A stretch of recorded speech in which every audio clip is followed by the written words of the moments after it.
Hi, can you hear me good? Hi, Bano. Okay, good. We're ready to go. Can you read the comments okay? Hi, hey,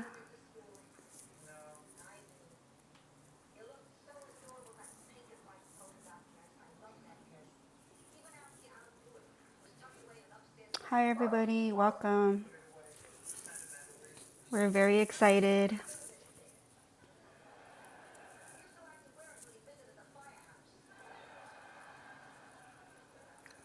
Welcome, hi everybody. Hi Patrick. I'm gonna bring you guys on right now.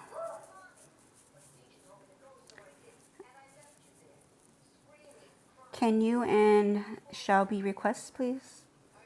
I don't know how to add you like that. Hi Jules.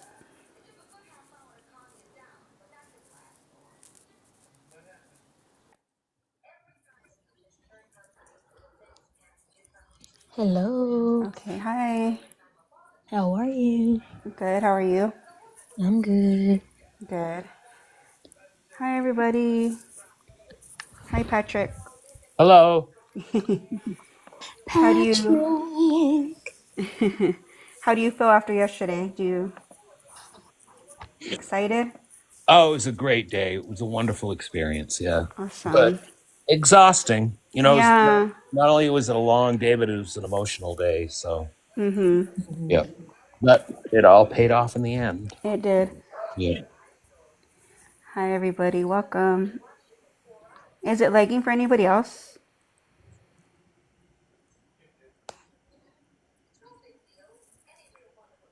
Just Bano? It's not Patrick? lag. It's not lagging for me. Yeah, me either. No. No.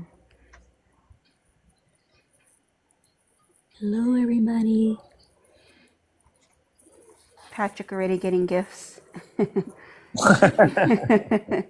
Well, Gifts for the works Menendez for me. brothers. It works better when you're in the chat, but Yeah. lots of gifts. Yeah. Oh, let me see. Oh, I got you, Handy. Okay. Hi. Hi, hello. How are you? Good. How are you guys? Good, excited. Can't wait. I know. Let me know when he joins, probably like after 7. Yeah, it probably will be. I'd Yeah. rather have him come late than early. Yeah. Yeah. Yeah. Better late than never. Yes. I know he reads to his kids at 6 o'clock. He said that last time. Yep. Oh, that is so cute. How is everybody? Good. I think, after what we witnessed yesterday, we're feeling hopeful. Hmm. And, the day started in a really stressful day. Mm. So we'll see what happens next week. Yeah. That took longer than I expected yesterday. Yes, Yeah. it was even more stressful inside the courtroom than it was Hmm. outside because it was the district attorney's office just saying the same things they've been saying for weeks now. 16 lies and it was torture. Did he Yeah. have anything new at all? It's like the same stuff No. all the time. No, yeah, it was just all the same except this time we had the treat of watching videos and it was those were even worse than the droning on and on and on. Mm, that's terrible. Yeah.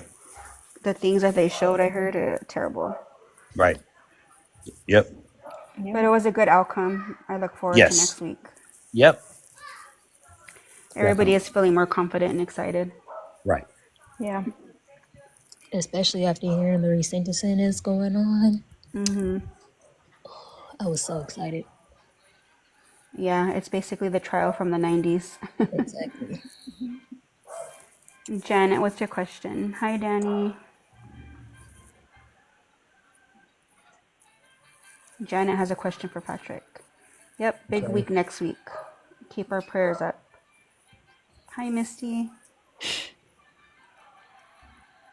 Can you guys see the comments okay? Yeah. Yeah, okay. Well, Hi, you know, Jules. Patrick. we did a test earlier, and I could see him perfectly. Now all of a sudden, maybe it's as the day wears on, the dinosaurs get tired. Do you have your glasses, Patrick? I have my glasses, but I just tried them, and it seems worse with the glasses. I know, course. I have mine too. Maybe if I clean the glasses. Jan, what's your question?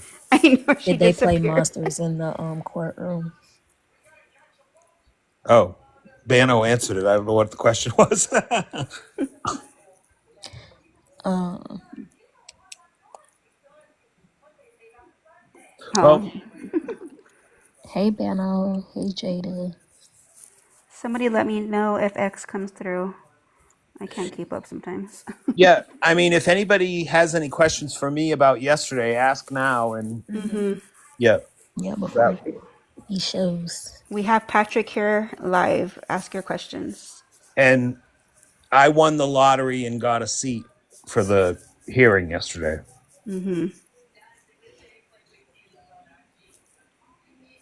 I'm so happy you got in though. Oh, me We're too. so happy for you. Yep, me too. What time did you get there? I got there at 7:30. Wow, Really? so early. Yeah. Someone Well, said, "How was the tone of Judge Jessic?" I really liked Judge Jessic. The only thing he said that I didn't like was and it's fair, it's what needs to be done, because Mark Garagos would object and say, and rightfully so, that yesterday was about deciding whether or not to move forward with the resentencing. But basically what the DA's office was trying to do was uh, to let the judge hear the resentencing. Well, that's not what yesterday was about. It was about determining whether we're going to do the resentencing. And Judge Jessic's response to that, to Mark Garagos, was, I want to hear both. I'm going to let both sides explain at length. The problem with that was the district attorney's office just droned on for so long. I'm going to say 4 hours. And then Mark Garagos had about 45 minutes. It was probably 4:15, 4:20. The court ends at 4:30. So that's when, the judge gave his decision. Wow, so it was last minute. Yeah. Yeah. Did he give his decision right there, or did he go back, like into the room, or No, right okay, there. right Yep. there? Yep. But he seemed very empathetic, the judge. So yeah, it was all good. It was all good. It was torture getting to that point, but the final result was good. And you mentioned that there were 3 attorneys for the DA. Yes. And that was something that annoyed me too. And I don't know if Andre X noticed it, but part of it was the DA that was speaking, the deputy DA that was speaking. I think his name's Habib, or I'm not clear on his name. He kept trying to make the case that Gascon was political and that Nathan Hochman did the hard work and was great. Well, Nathan Hochman was in the court. He was about 3 or 4 seats back, and he kept turning like he was kissing up to his boss. Do you know what I mean? Wow. Yeah. That was really annoying too. Yep. And do you think those 3 attorneys and then Huckman will be at the resentencing next week? Yes. Yes. Oh yes. Okay. I don't know if Hochman will be, but the 3 attorneys from the DA's office will be, yes. Someone's asking if Eric and Lyle got to speak. No, they did not. No. Well, that was a funny moment for me too, and I've told a few of you this, but they sat me with the family, and we were on the left-hand side of the court, and I thought for sure Eric and Lyle would see us and go, "Who the hell's that guy?"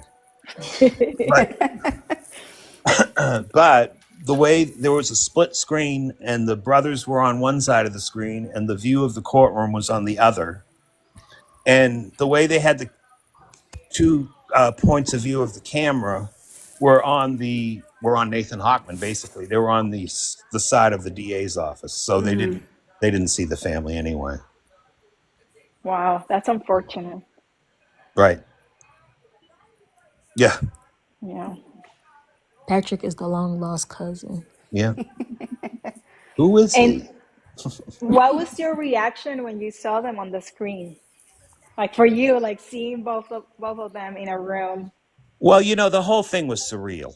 I mean, I've been following this case now for 5 years. I watched the first trial twice, and I was in this small room with all the players, all the real life players. It was so surreal for me. And the brothers, it was great to see the brothers. They looked good.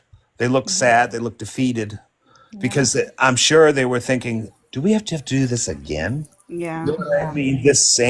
I mean, they've probably heard Hockman a million times in the past few weeks,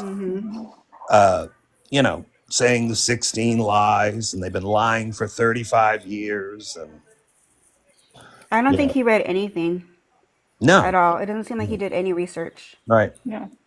And the fact that they play the Norma tapes, that's just, Oh, yeah. Yep. That was really ridiculous. yeah, like they don't really have like facts to Right. grasp on. Yeah. Yep. Yep. Danny, what's your question? Danny? And then trying to read the comments. I See think if she's anybody. typing. Yeah. Are you going to be there next week, Patrick? Oh, yes. Try and stop me. Patrick You'll be is there our at good luck 7 charm. a.m. 7 a.m. with your coffee. Oh, Jan's asking if the brothers smiled towards the end. The attitude changed when Garagos got up for his 45 minutes. They seemed a little bit less defeated. Let's put it that way. Throughout the whole thing, Lyle would get up, and I could tell that Eric was fidgety. He kept leaning over like he was tying his shoe. I don't know what he was doing, but it was like he was tying his shoe. But when Garagos gone, they seemed a little bit more invested. Not that they weren't invested in the first part, but you know what I mean. yeah. Yeah. They had to relive their Like- trauma in the beginning. Right. Well, like they were going to hear something positive Yeah. other than this whole day of negative. That's crazy as a whole. I can't believe Hockman. Well, I guess I can. That's crazy. It took like hours because we were expecting like a result by like the afternoon where I am. I'm telling you, it was torture. It really was I listening would to it. imagine how they're feeling. Like I'm feeling anxious right now. Right. I wonder how they're feeling. Oh, yeah. Yeah. Yeah. And like the poor family that was in there too. Right. Yeah. Yeah. Terrible. And I'm telling you right now that they are so lucky to have the family they have. They're all just wonderfully nice people. Really are. A Yeah. lot of strong women, I can tell. Yes. Yes. And I got annoyed with our chat group. I didn't read all. And I got annoyed with our chat group. I didn't read all the messages from that day, but the one that killed me was the fact that I actually took the time out to message Jules and say Cooper Koch is here, and then nobody believed it. He's joking. He's joking. No, I'm not joking. He's here. Yeah, nobody did believe it. No. We were all researching online.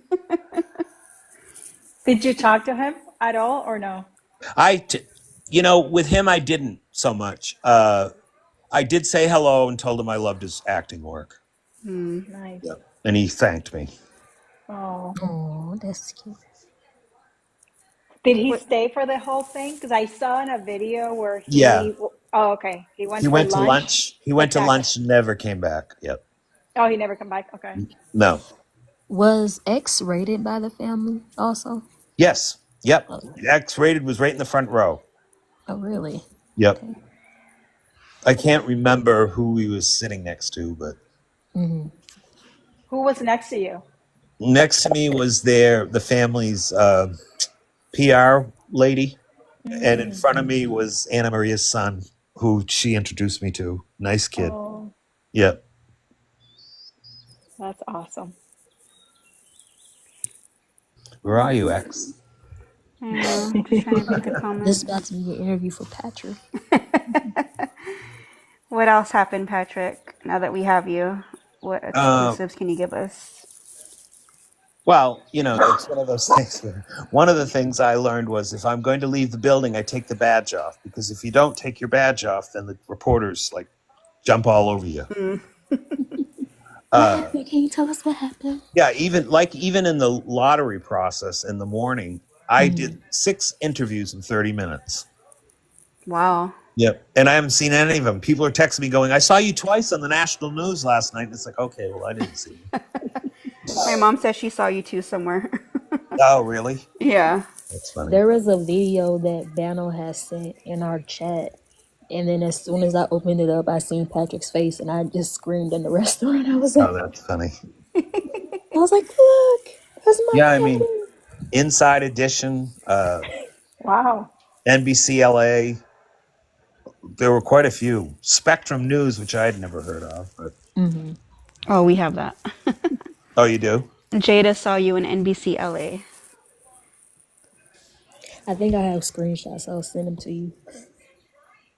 Oh, please. So you didn't see any of the interviews you were on? Like the channel? I saw the NBC LA one. Oh, okay. Yeah. That was like, wow, they all of them were before. So I look like I just gotten out of bed. Someone is asking what times are the trials next week? Do we know? Well, I don't know. I don't know. Don't quote me, is what I'm saying. But I would guess probably. Well, I would guess probably the same time, that it'll begin at 10. Although after Friday, if they were smart, they'd start at 9 or something earlier, even 8:30, because I'm predicting both days are going to be long days. Yeah. Yep.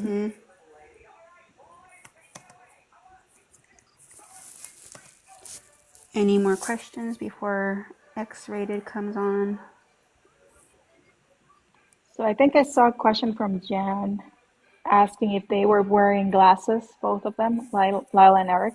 Yeah, at one point, I don't know what that was about, and they didn't look like your standard reading glasses or distance glasses. They look almost like goggle type glasses. That'll be a good question for Andre. Yeah. That's how mine looks sometimes. Yep. Because he might know why they were almost like goggles, but they didn't. Not for long though. Probably 5 minutes. They took them off. They never put them on again. So someone else is asking, was Lyle walking around during the DA's presentation or on a break? Lyle got up and walked a couple times, but when he did it, I couldn't tell you. I don't know Oh, exactly. X-Rated's here. Oh, good. Okay. You sound disappointed. No, I'm trying to read. I can't see. I'm going to tell him. Put your glasses on, Regina. Let me From clean my dino to glasses. dino. Your dino glasses. My bifocals.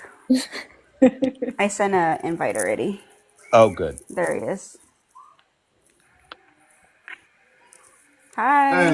Hey, how we doing? Hello. Welcome. Good. How are you? I'm quite well. I just got Honore to go to sleep. So Oh. that was fun. It's my first night back since I left to go to LA. So he's been giving mommy a little trouble because he missed dad. Oh. Oh. I usually cute. put him to sleep and I say his prayer and his little routine. So this is his first night with his routine back. Aw. How long did it take you to put her to sleep? It wasn't that bad. Well, at least to get him in the bed and say his prayer and get his music on and give him a few affirmations. I'd say it took, or I had to change his pamper and wipe him off. He has cereal milk, as he calls it, cereal milk. So I got him right there. Probably took about 30 minutes. Oh, it's not Not too, bad. not too bad. The So now tribe is gathered.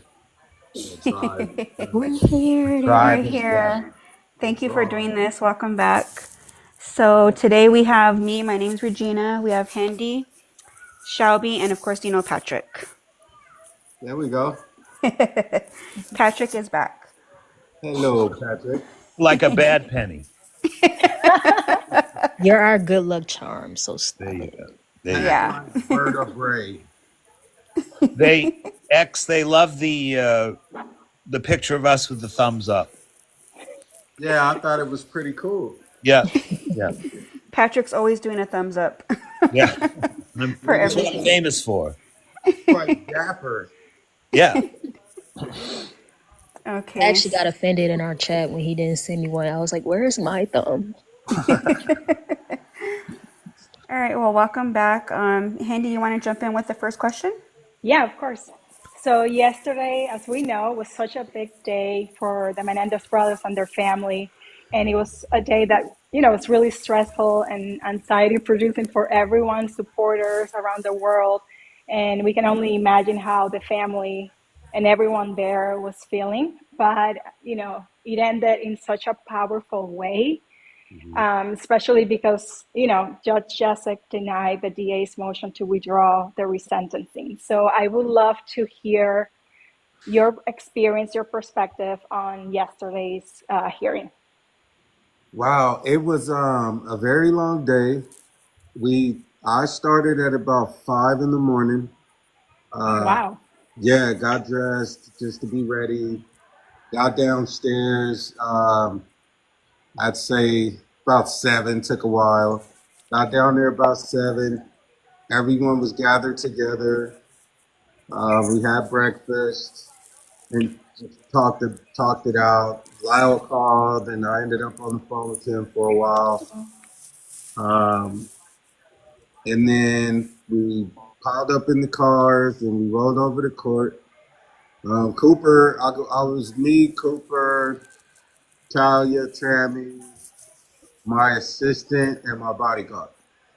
And we all rolled over there together.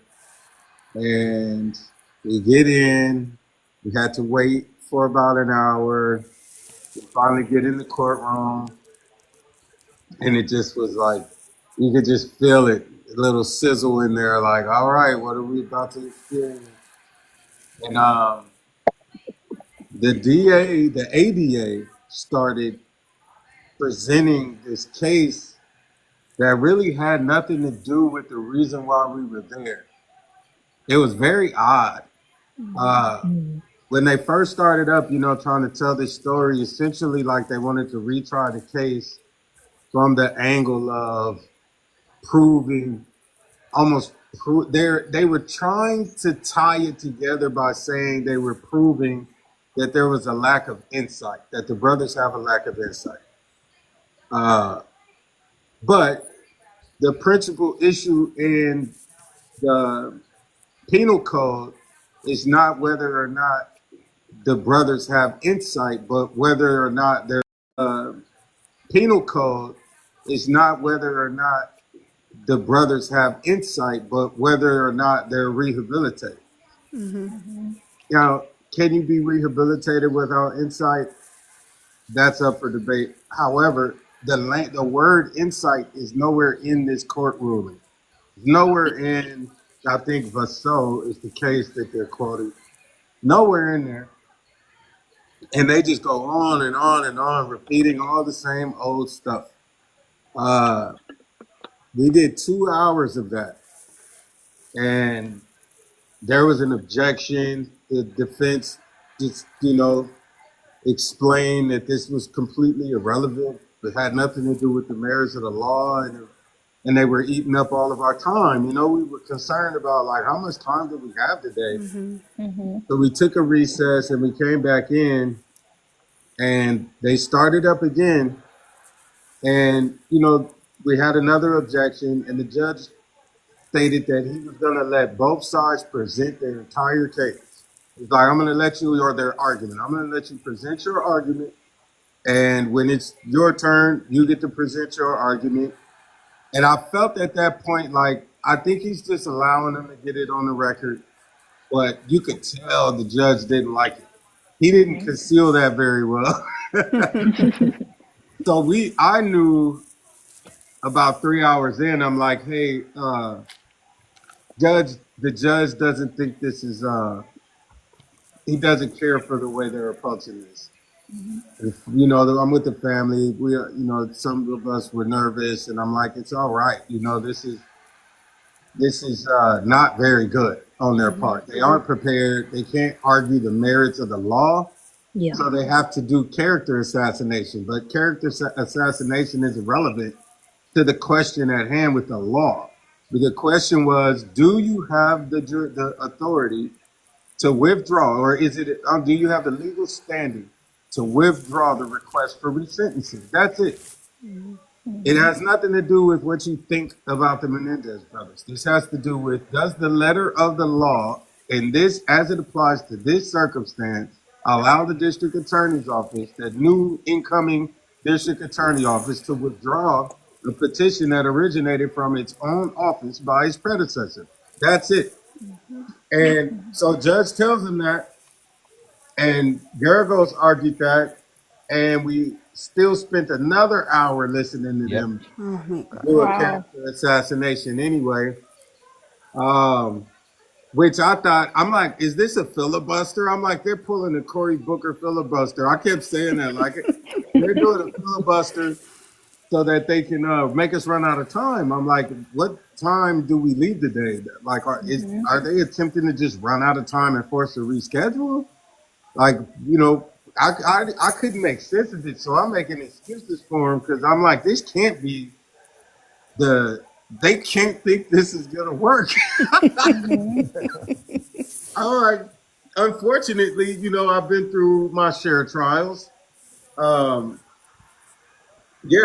of them to know that was not an appropriate presentation for what the ruling in question was, what they were even asking for. They weren't presenting anything for that. They also, in my opinion, demonstrated that they have a very weak case for next week. If their argument is anything like what they did that day, they're going to lose that too. Exactly. Yeah. It was pretty bad. It was pretty bad. It was bad. Like you said, X, I think the judge even felt tortured. It was like he even could tell we're just going over and over the same thing again. I believe that he wanted to allow them to do it and get it in the record so that his ruling would be held up if they appealed it. I think he let them do that to get it on the record. And the court reporter was getting pretty hostile with the ADA as well. Yes, I forgot about that. Repeatedly, slow down and back up. Right. And I was like, whoa, like about 3 times, just interrupted him midstream. Slow down and back up. Very stern. And the judge warned him, like, hey, you think you got to worry about me, but she's the one you got to worry about. And she shook her head. Yeah, the energy shifted pretty noticeably somewhere around 2 o'clock, 2:15, 2:30. It's like, yeah, we're winning. We're winning. I'm like, we're winning this by far. Geragos, we hadn't even started presenting the defense yet, and we were winning. I almost felt like, I don't know why we need to say too much. Like, this is the letter of the law, and then sit down because we're winning. I'm like, once the judge started talking, I'm like, I don't want anybody to interrupt him. Right. Well, for me, it felt like if you give someone enough rope, they'll hang themselves, and that's what they were doing. We were giving them. The judge was giving enough rope to hang themselves. They gave him enough rope to hang like 7 people. It was really bad. It was really bad. Yeah. That was a bad presentation. I'm sorry. Yeah. As a person who's gone through sentencing, I've been through a trial, pre-trial, 2 tries. I had a mistrial. Like, I don't know. That was really bad. I don't know any other way to say it. There's no other way to say it other than that was really bad. It reeked of a lack of preparation. He's I never feel like- prepared. It was bad. Like they watched Monster and like Court TV for That's what I think. 45 bad. Like they watched Monster and like Court TV for That's what I think. 45 minutes, wrote some Yep. notes, picked some clips, and then was like, "We got him right where we want him." It was torture. It was bad, and it was tasteless. Right. To put those pictures up there, and when it this isn't we don't have a jury in here that we're trying to convince of the horrific nature of the crime. There's nothing about the crime that can change the facts that are being stated in regard to resentencing, to withdraw or not withdraw. Those pictures have no bearing on that. The judge is the one making the decision. The judge seeing those photographs does nothing to advance the question of does the district attorney's office have the right to withdraw the petition for resentencing? That's it. The pictures had no bearing on that. There was no reason, and you could have given that to the judge by himself and not have subjected to the family Terrible. to that. So it was just an insensitive, disrespectful, and disregardful of it was tasteless, crass decision for them to have done that. And I think that backfired on them as well. Yes. I was telling Anna Maria, judges are sticklers for respect. It's a thing for them. And if you show a judge respect, I went through all that in my trial, and at the end, the judge was so respectful toward me. He's sentencing me to life, and it was just so respectful and hopeful for my future because I conducted myself well. I wasn't in there acting like the joke, like being disrespectful, rude, interrupting. You go in there and you just have some respect. And judges are very specific about that, and I feel like it just as we got further along. And he started taking the gloves off. He started roughing that ADA up a little bit. It was very rewarding to witness. Right. Good. I enjoyed that. Yeah, so tasteless to do that to the family, especially with Terry there. I know. Like, Yeah. for any of them, but to do that to Terry, come on, man. And Anna Maria's son. Oh. Yeah, Kid. He's a kid. yeah, that was. And no warning, no trigger warning, nothing. Like, hey, anybody who can't do, graphic images, you might want to step out. I'm going to give you a second. And at least a heads up, nothing. Right. Turn your eyes. It's just, I have a presentation, and we all just need to look at this. And it's like, come on, man, what are we doing here? And not just once. No, repeatedly. Yep. Repeatedly. Yeah, it was crazy. So, obviously, the defense presented, they really didn't have a lot of work to do.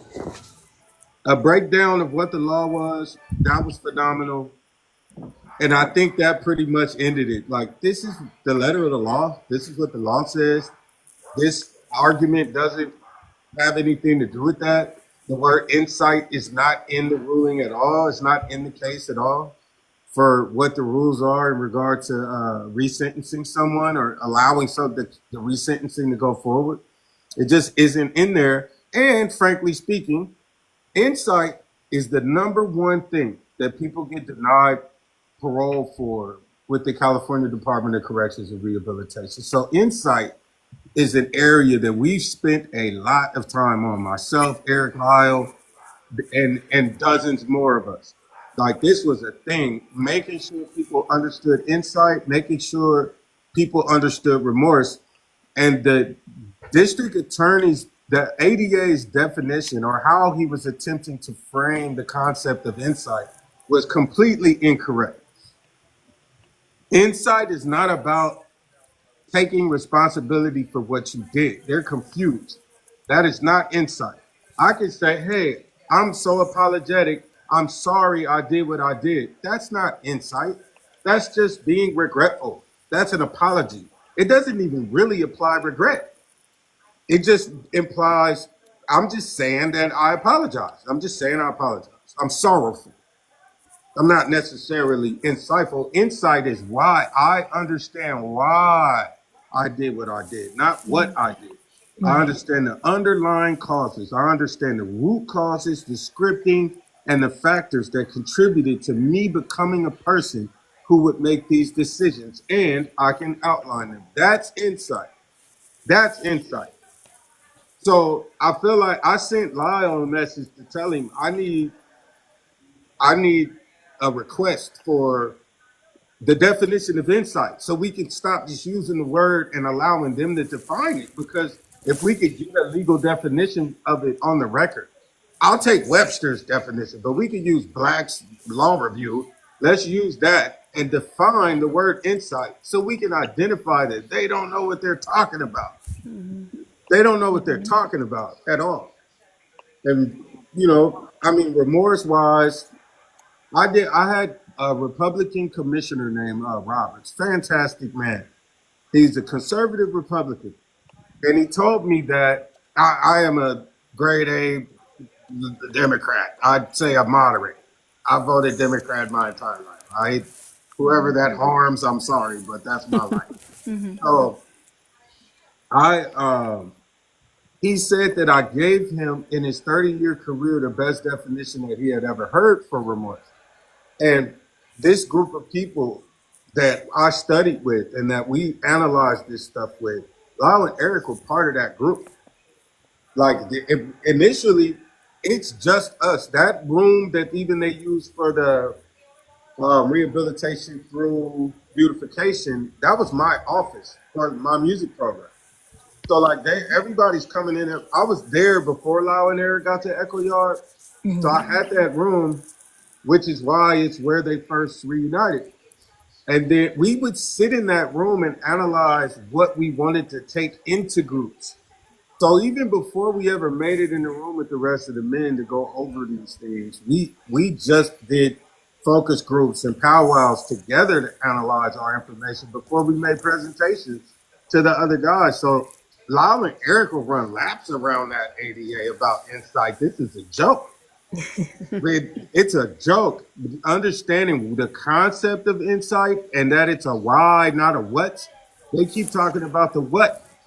And so that's one of the things I sent a note to Lyle about, to get a definition for insight on the record, a definition for remorse on the record, a legal definition, and then also to make sure that I get asked that so that I can actually say what remorse is as seen through the static risk assessment and through the legal definition of the word. And we can just acknowledge that it is a why statement. Why statements arise from having insight, not what statements. A parrot can say Polly want a cracker. That doesn't mean he believes or even knows what any of those words mean. He can say, a sociopath can say, I apologize. What does that mean? He has insight? That's nuts. That's nuts. Yep. That's nuts. Why do you have insight, sir? Why do you apologize? If you can't give me the whys, you're going back to the yards. Right. Exactly. This is crazy. I'm Sorry, don't get me started about that. 'Cause, yeah. I do want to ask another question. How did you feel when the judge made his ruling? By the time the judge made his ruling, it happened for an hour and a half. He had, at one point, he literally told the ADA, well, you're not going to like this when I finish what I'm saying. And so that was just during, I think, an objection well before we got to the point of him laying out his ruling. And he said it, that, they weren't going to like what he decided. So he's like, I'm ready to make a decision. It's almost 4:30, like we're out of time. I'm ready to make a decision. He was pretty much there already. And we were telling each other, like, we're winning, like we won. This is over with. We were in the hallway for breaks. We knew it. You could just feel, not so much even coming from the judge, like he was being partial. It was that they blew it. They blew it. They walked in there and argued something that wasn't to be argued. This is not I'm not gonna go to Taco Bell and start screaming at them for the way they made my hamburger. Like they don't even sell hamburgers. It doesn't make sense. Why am I like you guys messed up my Whopper? They're like, well, you gotta go across the street, bro. They don't sell Whoppers. They're literally arguing for something that doesn't exist as a decision to be made that day. And so he says, you guys are making the case for why we need to have a resentencing hearing. You're inadvertently making the case. There was another time where they tried to say, well, they're so sophisticated. You know, Lyle, he lied and he's so sophisticated. And the judge is like, how is he sophisticated and he's on the phone talking to a journalist? Yeah.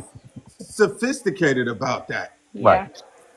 I Like, read that. yeah, what was sophisticated about that? That's the opposite. We were like, yeah, that was not a good idea. Well, we all laughed. We all Everyone. laughed at that. Yep. Yeah, it was. I think the answer to the question is that by the time the judge made his ruling, we were aware. We had been aware for a solid hour that was about to happen. At least an hour, we knew it. You could just see it. They knew it. The ADA knew it. Everybody knew it. It was all bad.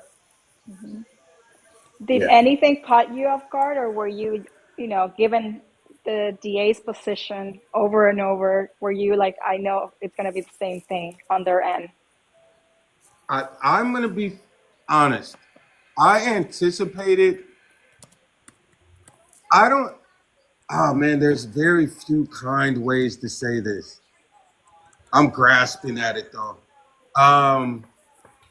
Hockman has demonstrated a consistent lack of regard for reality and factual statements. And so for that reason, in my experience, leadership has they say poop rolls downhill, right? That's a saying they have, meaning that whatever the quality of the leader, everyone else is pretty much going to have a similar standard. Like that's what's going to be the style. And so I'm at this point surprised. I think the answer to the question would be, I'm surprised now and trying to figure out if the idiocy is originating from Hockman or from the three ADAs to Hockman. That's what I found shocking. I was like, oh, wow, they're all preaching this stuff. They all have like drank the Kool-Aid, the guilty rich kid, spoiled rich kid Kool-Aid. Like with ice cubes in it. They are like buckled down on it. I'm like, wow, they are serious. So I don't know who, I would assume the leadership down, but man, from the sounds of what they tried to sell the judge, they're hanging out in 89, 90. It's not a lot of advancement in understanding human development. They even said, am I saying that Lyle doesn't feel remorse? And Lyle and Eric? Absolutely not. I'm thinking, what? Like you said it 20 times. You said it 20 times in here. But now they don't. Yeah, it was really weird. It was really weird. Really weird. Yep. It was weird. I have like a two-part one. One I got from earlier. It was before you came on, X. And somebody said that they read it somewhere, and I remember, but the brothers had on these glasses, and they weren't like regular like reading glasses. They were like almost like goggle type, and they didn't have them on for long. Do you know what those are? Do you remember? In the canteen, you can purchase these glasses. I don't know about goggle type. I didn't notice that. Right. But I know that you can purchase readers in there, magnifying readers. Okay. Yeah, because at one point they both had them on, but they didn't have them on for long. So maybe that's what they were. Maybe they were reading something and they were. Yeah, they definitely were at a table, and in my opinion, would have had papers on that table. That's the same rooms that I went in for my parole hearing. Gotcha. Oh, wow. Gotcha. They literally. Wow. And the other part of my question is, it's one everybody wants to know, how are they feeling? How are the brothers feeling? Oh, they're very optimistic. I had a great conversation with Lyle. He's excited as he gets. You know, they're very cautiously optimistic almost all the time, but this is about as excited as I've heard in his voice. Eric was just like, let's go, you know, next week, let's do this. And just excited that I was able to spend that time with his family.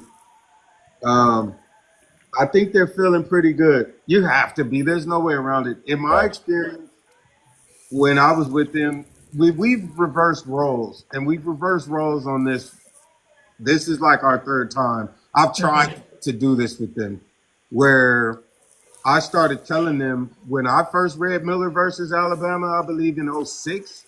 I started telling them that they were going to get out of prison. I'm like, there's no way that any of this starts rolling out and you guys stay here. These laws are going to impact you and apply to you regarding Senate Bill 260. So that started the conversation just about, can they have a concept of getting out? And they always refuse to entertain it. They'd say, we want to focus on quality of life. We want to make sure we're doing the best we can for our environment, and that we have the best internal environment for our spirits to be within our bodies. Like, that's what we want to focus on. Right. And I remember I did not believe at all that I was ever getting out of prison. I didn't believe that. No one could make me think that. And Lyle and Eric were relentless.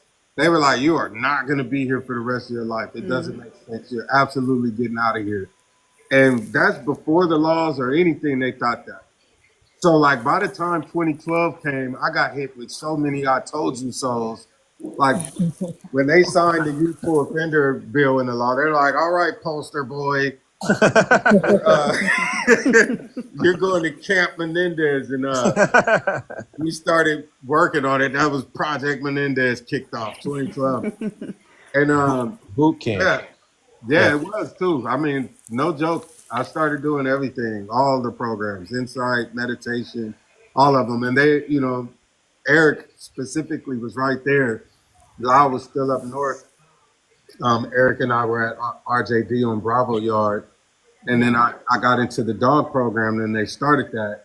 And I moved to Delta Yard. So I went to my first board hearings prepared with Eric 2 cells away from me.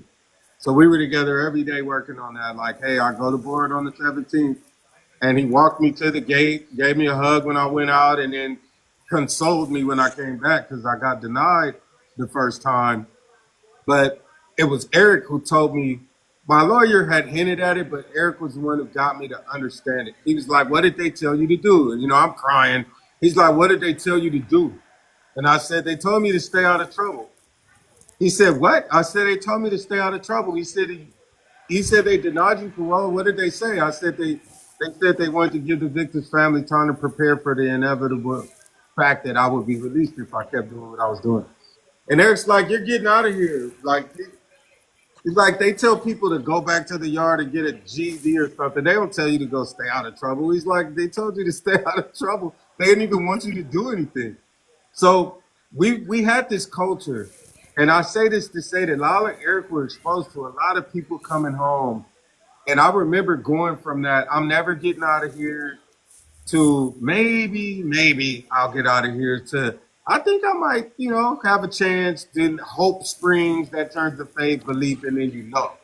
So it's like I knew I was going home in 2018. I knew it. Wow. It was like all I got to do is just not let something crazy happen that I can't control. Like I was pretty much at the mercy of my environment, but me as an individual, like if I just wake up and go to sleep consecutively for this amount of days, I'm out of here.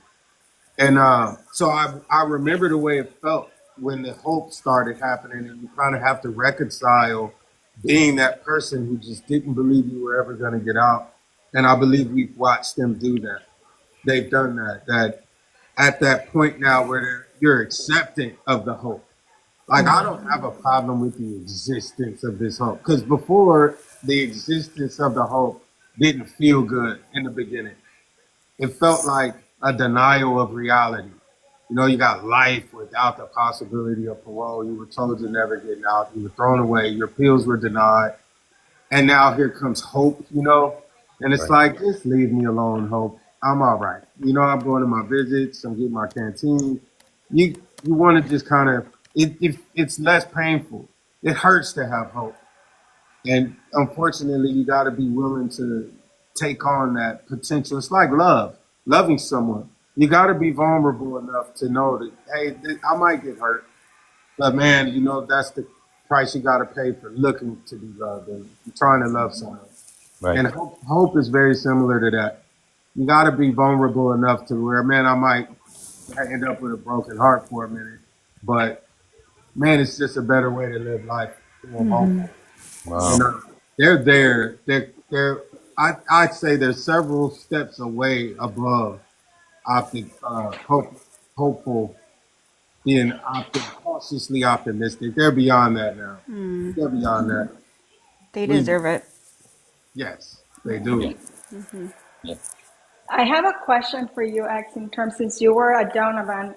Could you speak about those programs that they started so that people know like the impact that you mentioned, the dog training program, the impact that they've been doing and that they've been rehabilitated?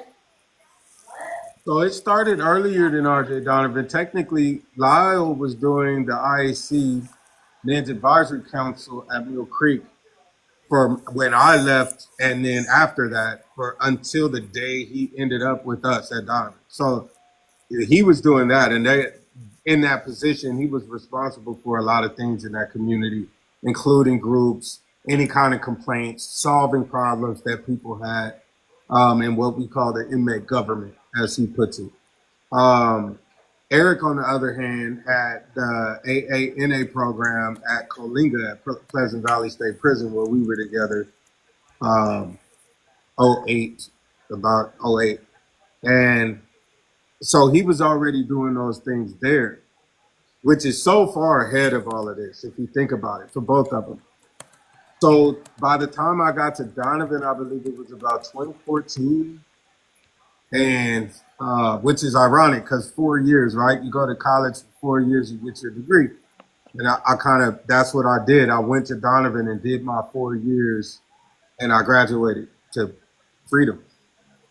And so when I got there, Eric had created the meditation program. He had life care and hospice. So the very first thing he did was sign me up for life care and hospice. He's like, this is what I need you to do. This is how it's going to work. It's like basically like he was the boss of that program. So Eric was technically like my boss.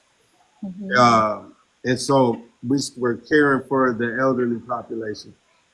Something people don't think about, and I think why it mattered to Lyle and Eric was if they were to spend the rest of their lives there, they would be those elderly inmates one day. And it can be vulnerable. There's something about getting old in prison that creates this predatory energy. And we have to defend the elders a little bit because the presumption is if you're old in prison, you did something to a child. And that's just not true. If a guy did all his time in prison and just got old, he shouldn't be treated with hostility or rudeness just for getting old. It's like he's not here for some horrible crime. And I don't get me started about that. I had a very bad record in the beginning of, we weren't kind to those people that knew for a fact had done something like that. They weren't welcome in our environment. So this is even me coming to understand that, like, wow, that's true. That just because you got old, like what happens to the guy who didn't do something dishonorable? He just got in trouble and he got old. And so now what? And I think Lyle and Eric were thinking about that from the perspective of themselves. Talk about insight and giving back to their own family. They viewed it as, they were supposed to take care of their parents in their old age. They were supposed to take care of their aunt. They were supposed to, I think it was a form of amends, in my humble opinion. It was a form of amends. And so, yeah, he created that group.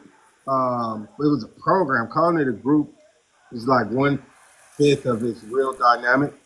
It's really a program. And then he had the meditation program. We would come to the class. He would use Beyond Mindfulness to teach us, different forms of meditation. I started doing visualization meditation tactics as a result of Eric's teachings, um, and I continue to do them to this day. I Wow. actually taught it to my toddler, the breathing exercises, because if he has a bad moment, we'll say, okay, let's pull it together, and we'll do the breathing exercises together. So if you say pull it together, my son will take 3 deep breaths with you. That is so cute. So like to this day, it's still in my house, and I learned that from Oh, Eric in his class. But that was another one. And then he started the art program. He started doing the yoga program. And this isn't stuff he attended. These are things he drafted the memorandums, wow. created the curriculum, got it signed off on, got a space for it, a sponsor, staff to supervise it, and then taught the class. Hmm. Wow. Yeah, I don't. Amazing. Yeah, so me listening to an ADA, I'm like, come on, man, what are we talking about? Like, what are we talking about? They have no clue who these men are. And so, uh, yeah, I think that's just some of the list. The list grew. I've been going since 2018. I started a lot of these things. Yeah. Like, here's something that they left out that I hope they ask me about. I'm gonna have to text the Getting Out so I can remind Lyle and Eric. But when they talk about the which program is it? The bachelor program, when they say, oh, they graduated at the top of their class, what they may not know is there was no bachelor program there. We fought for that. They had, if you could get an AA either through Coastline Community College.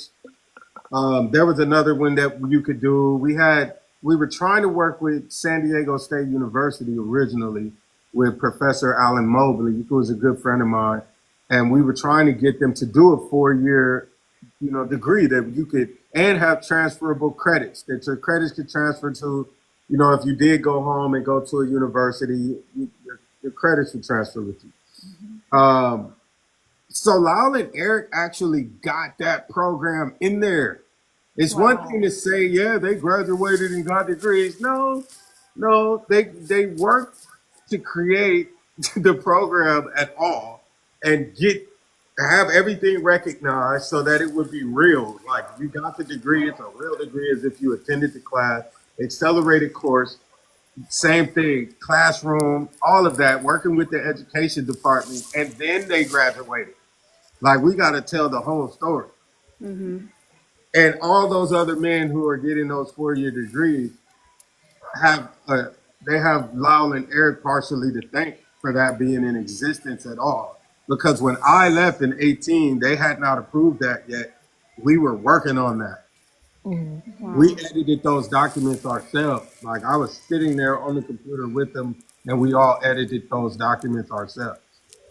Amazing. So they didn't just graduate; Yeah. they helped to create the program they graduated from. And which one was your favorite program while you were there?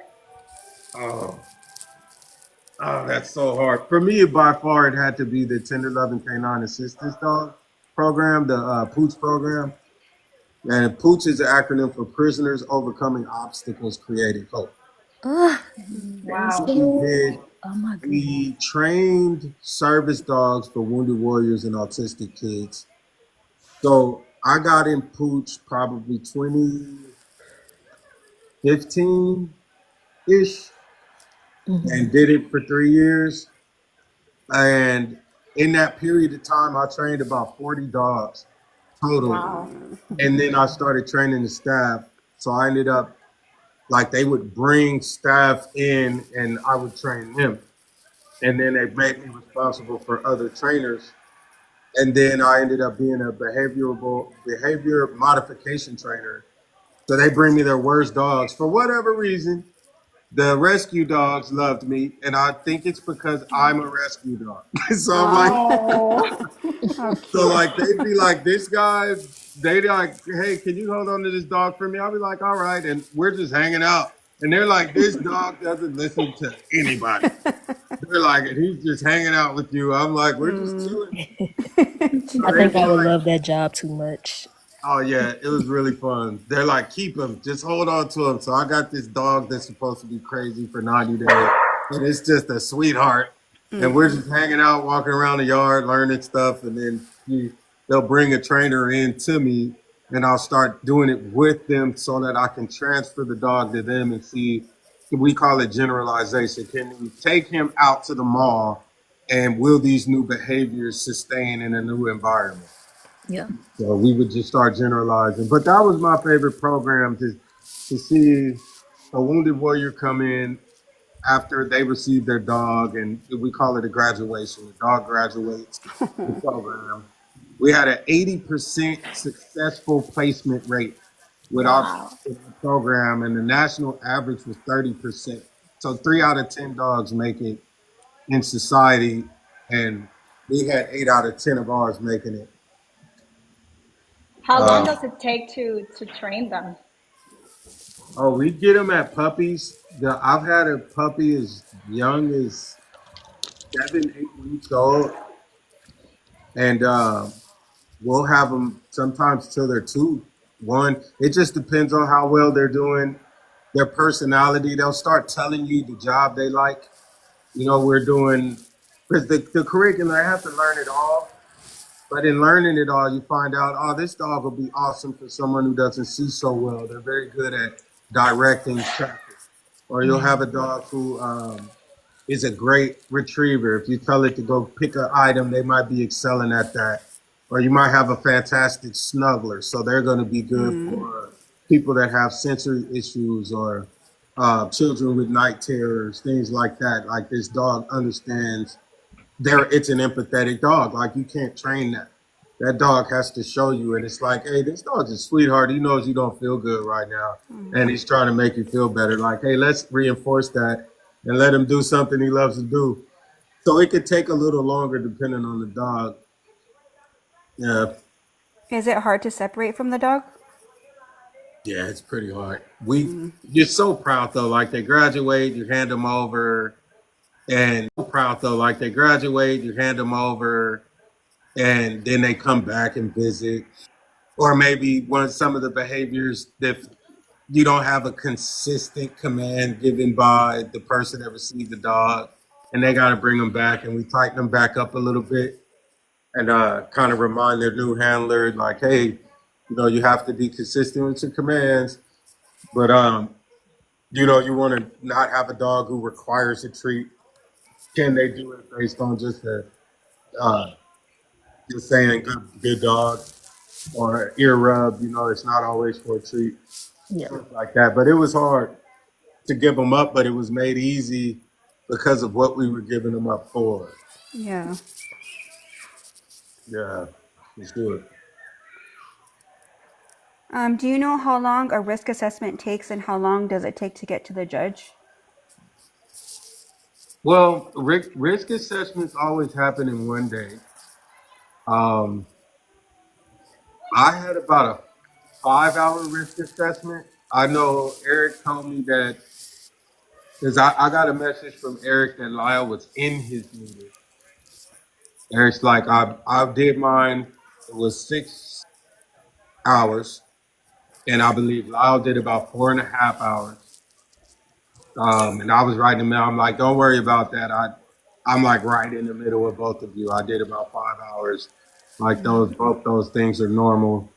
Um, but it doesn't take long at all. Like once they do it, they put it to paper, they issue it out. Judge could have it anytime within a week or two. It would have been. It's pretty fast. Pretty fast.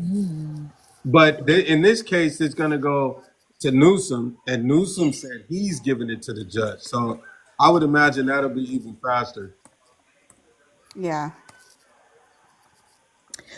What are you hoping to hear next week? Are there any key moments or witnesses we should be waiting for?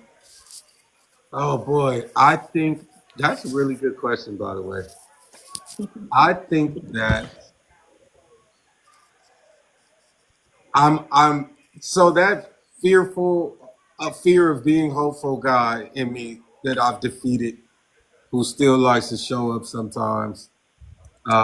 Very rarely for myself, but when I'm with people I love are going through something, uh, there's a part of me that feels that I will take whatever I can get. Like if I want to resentence, if like resentencing. But what I want, if they gave him a manslaughter, they're done already. If they gave him anything like that, they're out of there. If they resentence him to an indeterminate sentence, they got to go back to the yard. They got to go to board, which is almost moot in the sense that the clemency would still continue and this new hearing would still continue, Yeah. similar to, but dissimilar from what you would experience as an indeterminate sentence going to the Board of Parole hearings. So I think both those things would continue and we just have two more options, but that would still take a little more time. Whereas the clemency, obviously, we'll have an answer to that this summer. Yeah, my preference would be that they're given resentenced to manslaughter, that they have the imperfect self-defense put in place, and as a result of that, will walk free with time served, and that would include parole as well. Wow. That's great. Yeah, as high-powered cases, like for me, and I would hold Lau and Eric to a higher degree even than I was in terms of security. I was a high notoriety public interest designation, so I was on high security transport, and I also ended up with high security parole conditions. Like the day I got out, I got drawn to my parole city in chains inside of a cage, like Hannibal. On my lad, like I was gonna escape on my day out of release. Like I'm gonna escape today. We're breaking out of here. I did 26 years, but today, the day I'm paroling is the day I'm breaking out. So they still did that. So I think for that reason that they'll be hesitant to have Lyle and Eric have no parole conditions. I think they're gonna try to figure out a way to supervise them and probably have a order of transitional housing of some kind. How does that work, the transitional housing? In my case, I was released and I had to do a year. So 6 months of Oh, that wow. was transitional housing, and then the other 6 months, which technically was the entirety of the year, was an ankle monitor. They still let me tour and do shows and then travel and things like that. Just had a very stringent reporting process that I had to adhere to. But I did do the transitional house. The first few weeks in the original transition weren't good. And I got my parole officer was a man of faith. I didn't know that. But the transitional house was upset about the amount of media coverage when I came home. I'm on CBS. I was all over the place when I came home, and I had recorded a new song and did a music video, and it was getting a lot of views. And they just kind of started bothering me. And my parole officer found out about that. I didn't tell him. They were telling him all these problems they had with me, and he thought, like, this guy's not doing anything I haven't approved him to do. So one day he came and got me, told me to get my stuff, and said that he had spoke to his pastor who had started a transitional house, and he was moving me there because he felt that I would have a better experience if I was in that environment. And it was a lower security. It was really nice. And so I went to the Dream Center, and that pastor actually is the one who introduced me to my entertainment attorney. So it's like just this network that developed out of that. But that was a place that was conducive for me as someone just coming home. I think I gained a lot by going to that transitional house. One of the reasons that they use for that, in general, speaking generally, is that you don't know what you don't know. And one of the things I discovered, and a lot of men who did their time, is that we have perceptions that aren't based on life experience. We lived, if you're, I was 17 years old. From this age of 17 to 44, everything I learned about society came from television, anecdotal stories from people, or books or entertainment. And it's just not the way to form an opinion about society. And you don't know that until you leave. And then you also don't know, they're very determined for us to have an opportunity to settle into a groove prior to going to live with people, because they've had experiences where people's relationships weren't what they thought they were. So you hear a lot of this coming from the board and the staff and the psychologists and the doctors. Like, these are high potential for recidivism. These are the things that we just have checked these boxes and we know for certain that we need to defend against. So they're hesitant to drop you straight in a home with someone or anything like that. They like to allow you to have kind of roll out into the world from a safe space and be able to make adjustments if necessary in your life. Now, Lyle and Eric have extraordinary circumstances. So did I. I got paroled to a city that wasn't my hometown. I ended up with a $5,000 a month condominium. Like, that's not a normal thing. And what I did learn is that if I had not had my resources, I would have got in trouble. It's very difficult. And so Lau and Eric are just blessed and fortunate to have so many resources, arguably more than I had. And so they're going to do great. But yeah, transitional housing is usually about 6 months, at least. Okay. Wow. And then, if you're comfortable, we would love to hear any stories. I know the sheep story was a big hit on our last live. So, Yeah. if you're, comfortable to share about anything uplifting that can continue to bring to light, the amazing people Eric and Lyle are, that'd be great. I mean, I feel like I've told almost all the stories. All the stories. Yeah, I'd have to think of one or two, but the one that pops out to me would be like the day before I left. They hung out with me. They didn't want to be emotional. They were struggling with that day. All three of us were being really weird that day. Like, that was a really weird day for all three of us. Like, that was the weirdest day that I served with them. And it was because we all felt that and didn't really want to talk about it, but we wanted to talk about it too. And we're happy, but there's this sadness.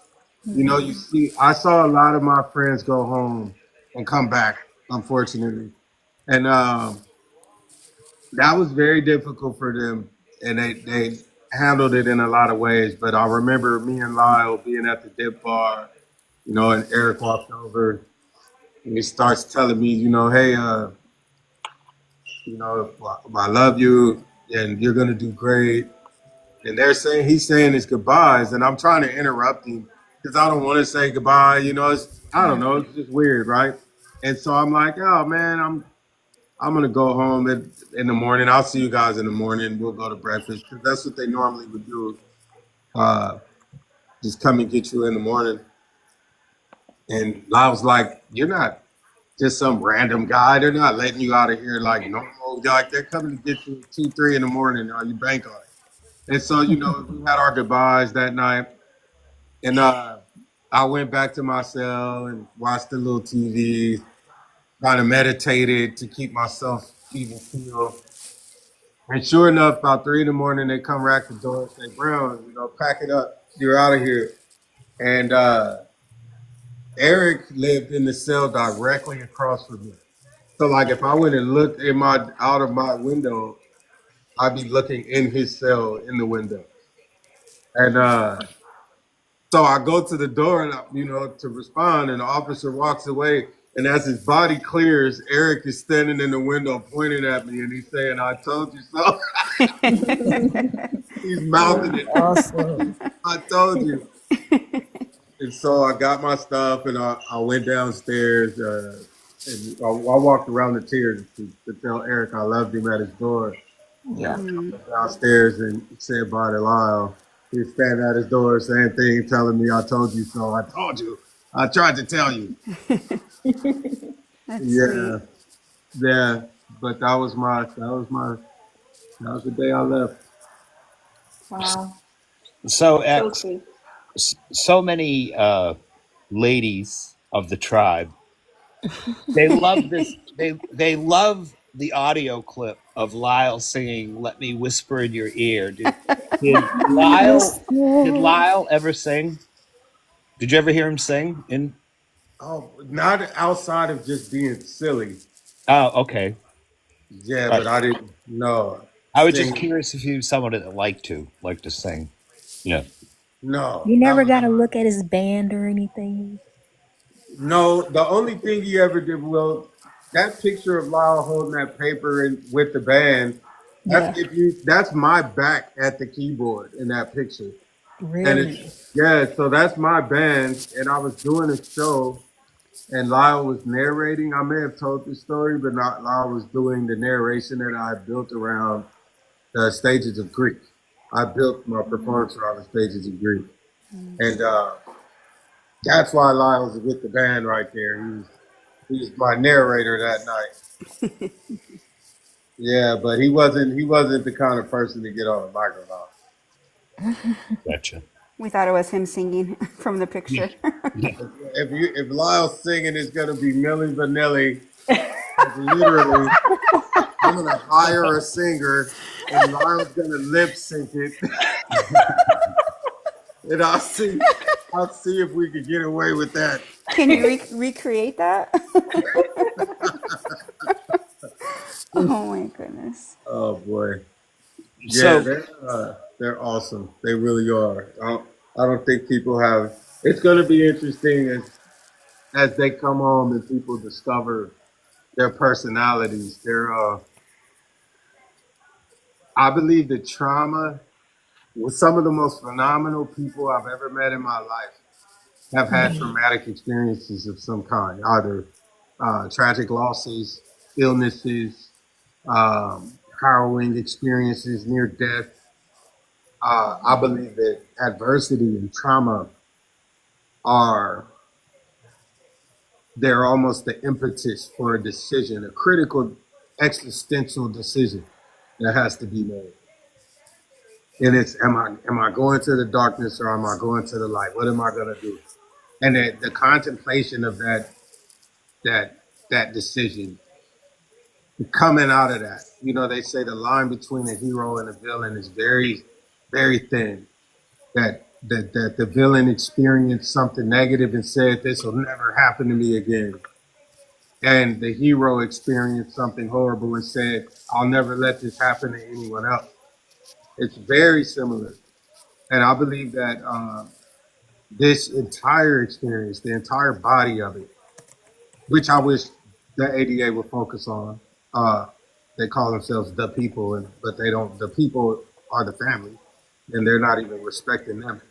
But if you look at the entirety of the journey and you see where they came from, challenges in your development as a child, learning from a specific kind of man, teaching you specific kind of things and the behaviors, and overcoming those challenges to hit an age where your prefrontal cortex fully develops, scientifically proven in neurology, and you have to decide for yourself, what do I believe? Who am I? What do I want to do? What do I want to be? How do I feel about everything? And you reconcile your darkness. Like, man, I've done some stuff. You know, we have those lists, the good, the bad, and the ugly in our step 4 inventory. And you kind of got to deal with that. And we added a I'm a good person because list, because that could be, you know, the good is very important on that list because the bad and the ugly can stand out. So it's nice to see those lists fill up with some of that good stuff so you can understand that you're a balanced person and that even if you have an imbalance, it's because you've done a lot more good than bad in your life. And, you know, there's more pebbles on one side of the scale than the other.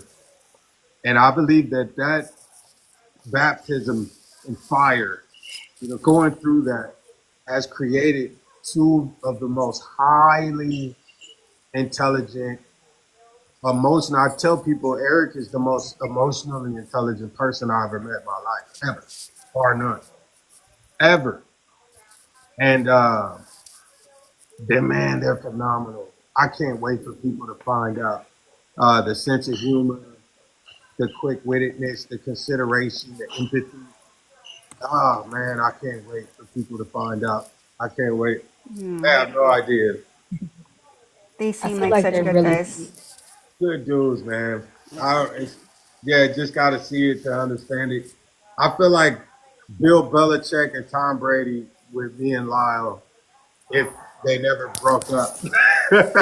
He's like, we have this speed of communication and input. He's very much CEO. Boss sheep is a real thing, and it's his ability to decipher something and express that in a way where it's like, wow, and then you give your opinion of it, and he can internalize that and you know include that in how to move forward.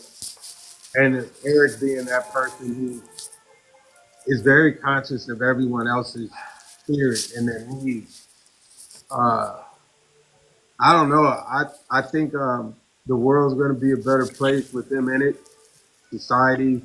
I cracked that joke. I felt like I second guessed myself until I saw it, but I'm like, I wish I didn't crack a joke. But my 17-year-old, my neighbor's 17-year-old Labrador does pose a greater risk of violent recidivism. It's true. But I mean, Commissioner Roberts told me that at this point, it was more detrimental to society for me to remain in prison than it was for me to be free. And I really do feel that way about Lyle and Eric, so much so that I'm looking forward to watching them prove it.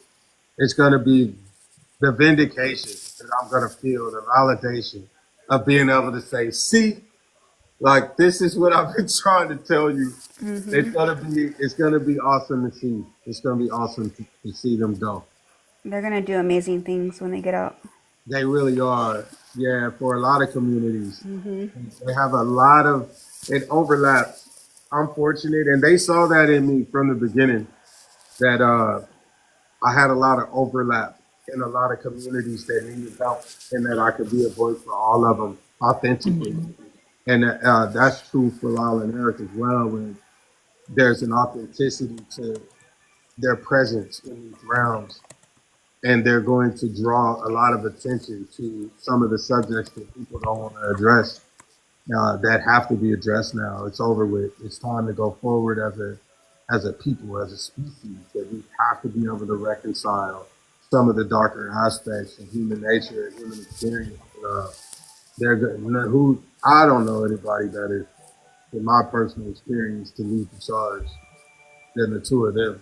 And, if they can get a kid from the South Side, from the projects, gangbangers, rapper, right? If they can get me to fall in line and to drink the Kool-Aid, right? Right. I try to tell people like, hey man, I could have been doing a lot of other stuff. Yeah. I remember that first conversation, like when Lyle was telling me he saw so much more in me. I have these huge diamond earrings on, and I got this big old chain. And it's against the rules, but like, I was larger than life. I got an army out here. Like, what are you gonna do? Come take my chain? Like, good luck with that, officer. You know what I mean? I was cops and robbers for real. And talk about humility. It's funny when they talk about Lyle and humility and how he was arrogant and all of this stuff. And it's like, he comes from a life of privilege. What you want him to be initially? Like, what do you think he's gonna be? Like, that's some type of knock on the entirety of his life. Like, what do you think you're gonna be for quite a while until you figure out you gotta do something else? So here it is. I'm this 25-year-old kid. I just released an album. I do 100,000 copies first week. I'm in all the newspapers. I'm in Playboy magazine. The LA Times coming to visit me in the visiting room. I got MTV in the day room. And that's when Lyle talked to me that day.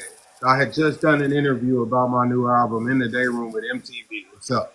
And I got all these diamonds and stuff on. And Lyle, the guy they say is cocky, tells me, you know, that essentially to tone it down and why it was important for me to be humble and have humility. And I'm going to speak to that next week when I get my opportunity.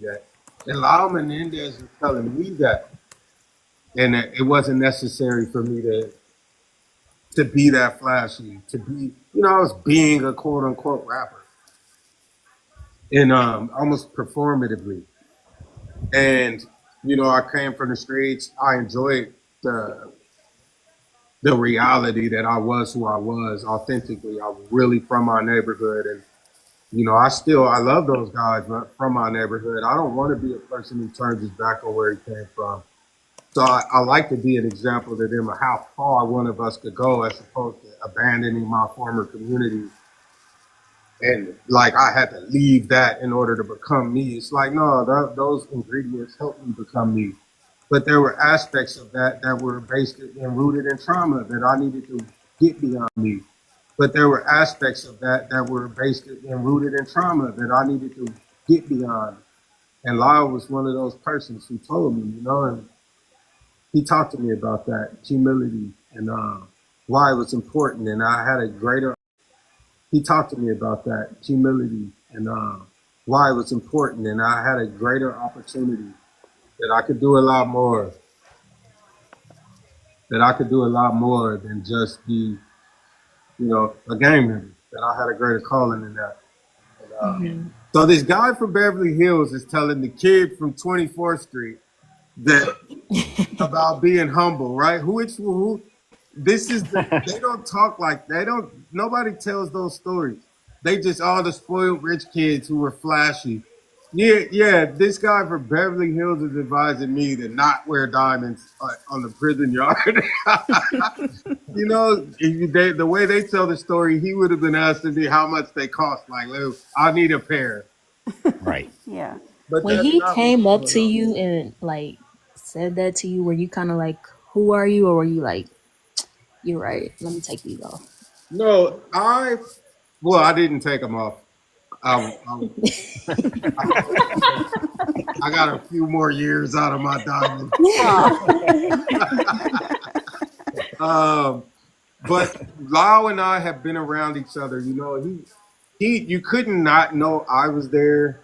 I'm a platinum recording artist on Billboard magazine. You know, I'm inside of all of the catalogs. Like you could buy my neighbor could buy my CD. I could be walking past the basketball court and hear them playing basketball to my music.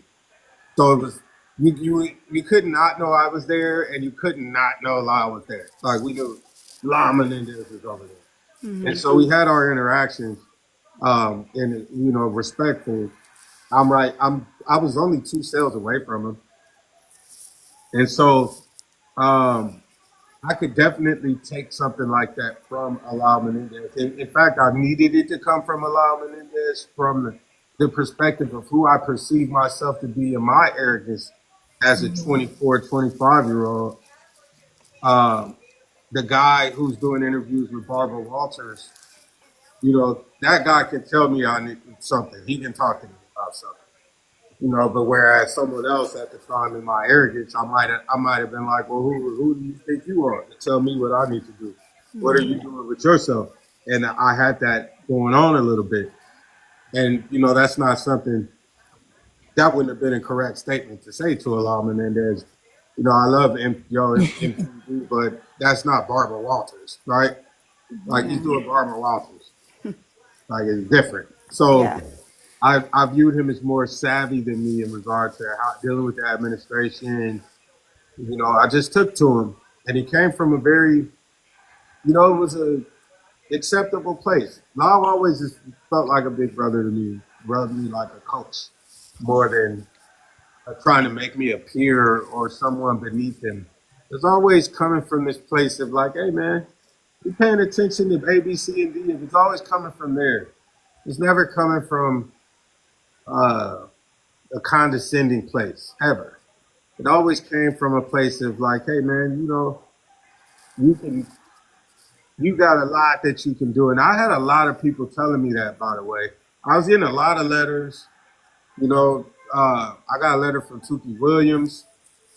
I got a letter from Sanika Shakur Masakoti, who also said that, you know, he told me when someone has a voice as powerful as yours, they have an obligation to use it for something meaningful. And he was a New York Times best-selling author at the time for his book Monster, the autobiography of an LA gang member. So coming from Monster, that was a big deal for me, and being able to call Monster.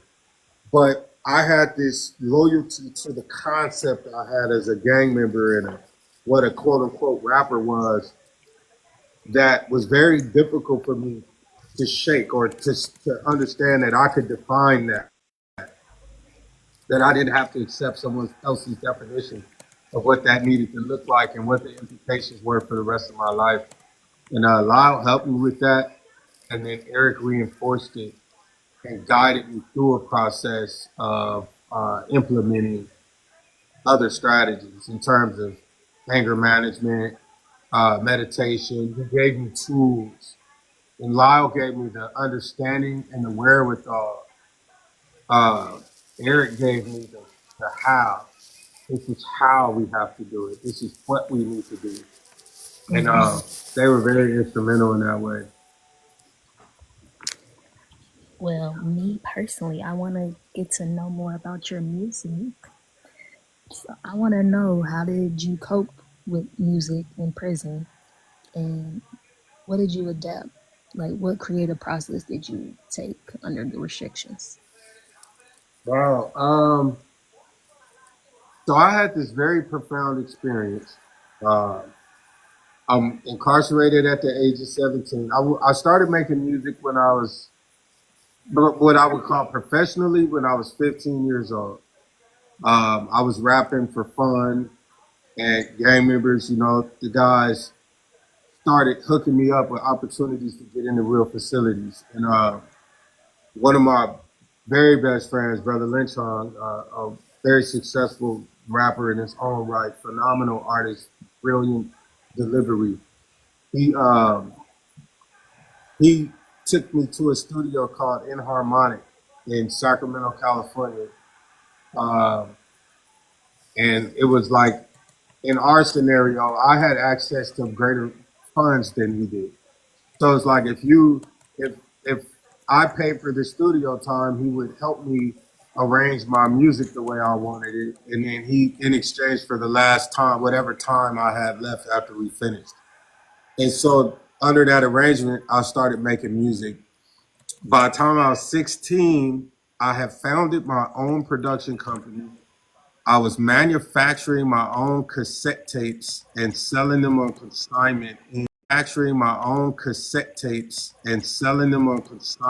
in retail outlets, Tower Records, Warehouse, doing consignment deals and swap meets. So those tapes started getting around. Local producer, executive producer started looking for me, and I ended up signing a deal with Black Market Records to be the first artist under the label. Um, they end up getting a distribution and label services deal with Priority Records, which is home to Ice Cube at the time. This is before The Chronic, before Snoop Dogg's first album, anything. And my album comes out, and Rolling Stones calls it the most hardcore hip hop album of all time. Uh, and I end up getting arrested, charged with gang-related homicide, going to juvenile hall, fighting the death penalty, defeating that, fighting the transfer to adult court, losing that, ending up in adult court, going through trial. And it wasn't up until it was time to go to trial that I wrote my first song that wasn't, that was about me. To put that in perspective, I had been writing a lot of songs that were just expressions about my environment, expressions about what you have to do to survive that environment. A lot of braggadocious lyrics, you know, macho lyrics, I'm this, I'm that. But when I got ready to go to trial, I started reconciling a lot of things. So I ended up writing a song called Deuce Father Life. And it was the first time I had ever written a song that was about honorary, like not X-rated, it was about me. I am going through this experience. This is how I feel. And it was like a breakthrough for me.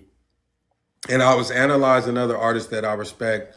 I could see what Tupac was doing by the time I got to that point in 95. You know, Tupac had the Me Against the World album out. Scarface is one of my favorite rappers of all time. His Diary album was out. It was Ice Cube, who I thought was the GOAT, had Death Certificate and Lethal Injection. So I'm looking at what the culture's asking for, what's required of you to be elite in my field, in my genre. And that introspection, things that were separating the MCs from the rappers, the guys that were really good, the poets from the guys who just rhymed words. And I didn't want to be one of those guys. It was, I just knew I had to say something. So writing Deuce Father Life broke a levee for me. And I ended up writing a song called Deadly Game about the three strikes law, what I perceived to be the victimization of Polly Klaas's family by Governor Pete Wilson, who used her death and her family's name to get that three strikes law in place under the guise that they would pursue sexual predators who were abusing children and others, and used it to lock people up for stealing a slice of pizza and give them 25 to life so they could fill up their new prisons that they had built. And so I wrote a song about that. And I guess that would be the beginning of my activism. I gave that song to a fellow artist of mine from my neighborhood, Sibo, and we ended up number 3 on the Billboard charts with that, behind Mariah Carey and Brian McKnight. All genres, not just R&B and rap, but overall, we ended up number 3 in the country. And that song was what led Sanyuka Shakur to send me that letter saying anybody with a voice, an ability like that could put these 2 songs into words has a duty to use that voice. So I'm 22 years old when I wrote that song, 23. So by the time I get to Lyle and I'm 24, 25, 26, I kind of was primed to run into him. I needed to run into him. I actually needed that. And so, yeah, I mean, I started writing stuff that I believed in. And I would have relapses, get angry, and I'd have angry periods and purging. I think this album we just completed has about 6 songs that I wrote back then that we just made like last year that'll be on this particular album coming out in 2025. We just made them and I wrote them then. So they're very honest expressions that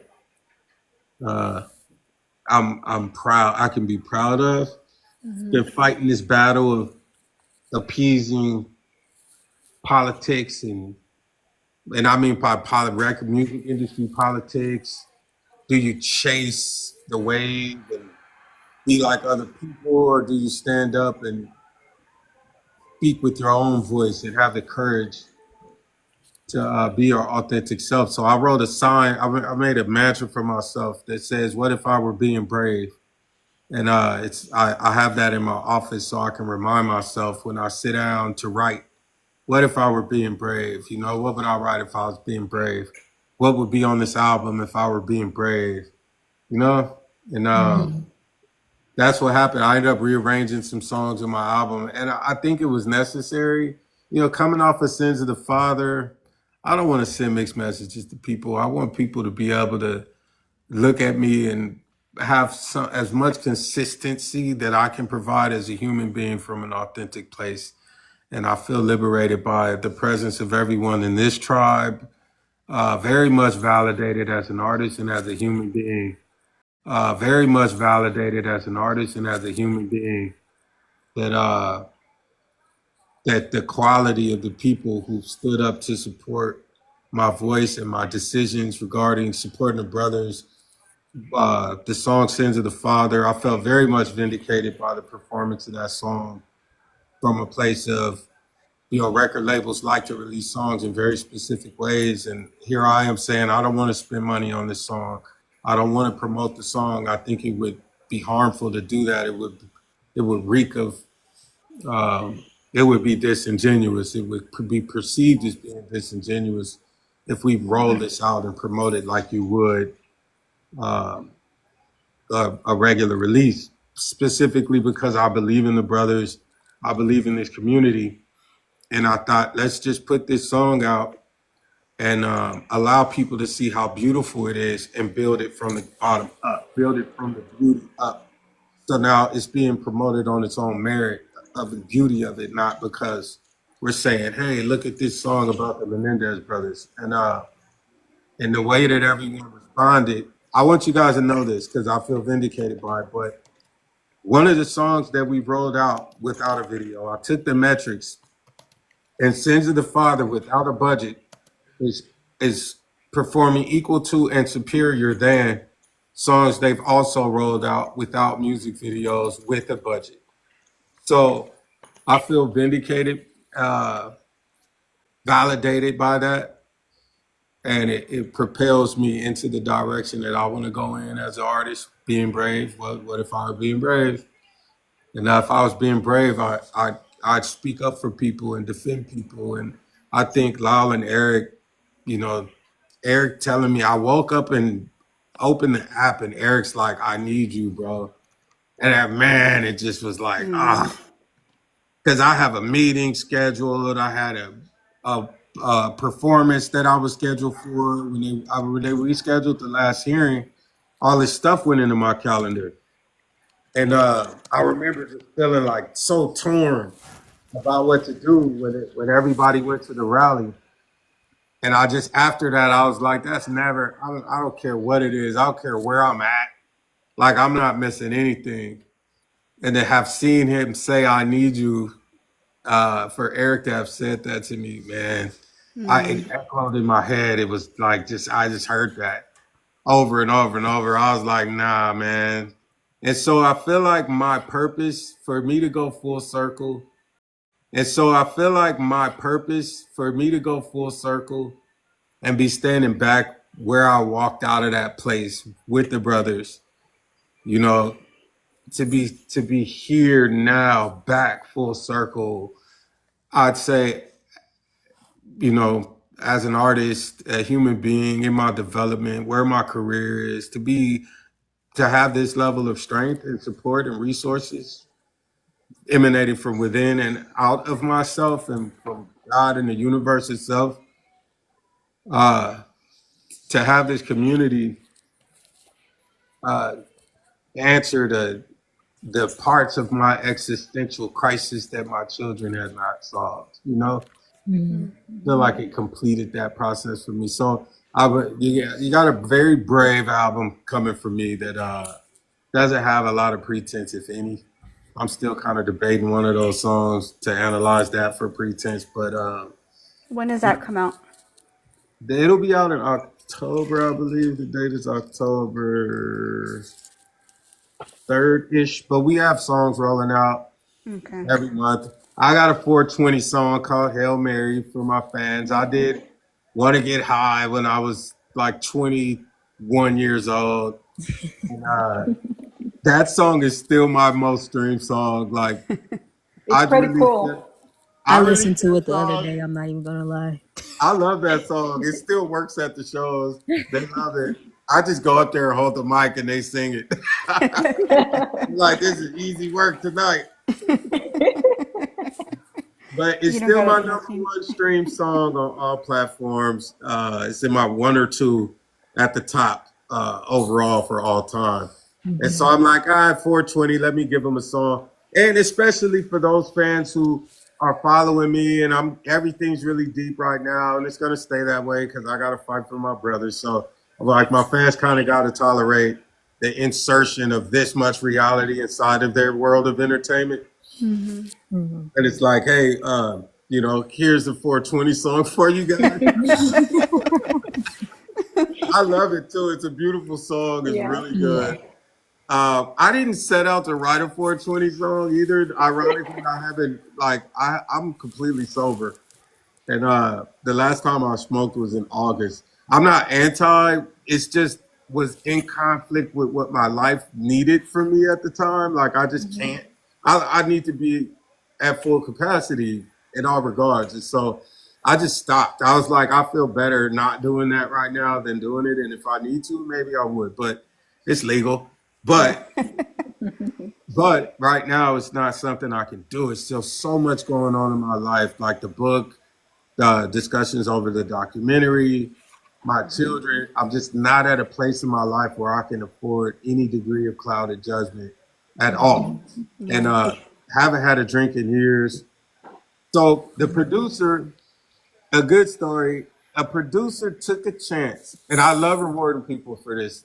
Producer goes in my DM, thousands and thousands, and I know a lot of people in our group, in our tribe, will see me pop up in the DM sometimes because I like to go in there and talk to everybody as often as I can, usually when I can't sleep. So like it's me at 4 in the morning, like, thank you so much. I love you guys. And then you don't hear nothing all day because I'm gone.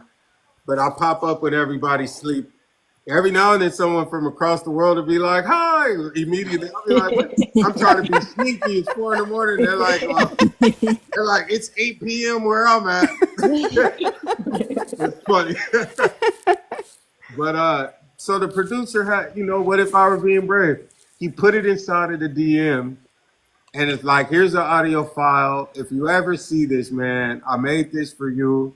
I'm a big fan and it's on my bucket list to make music for you. So I happened to see that randomly and I pushed play and it's beautiful.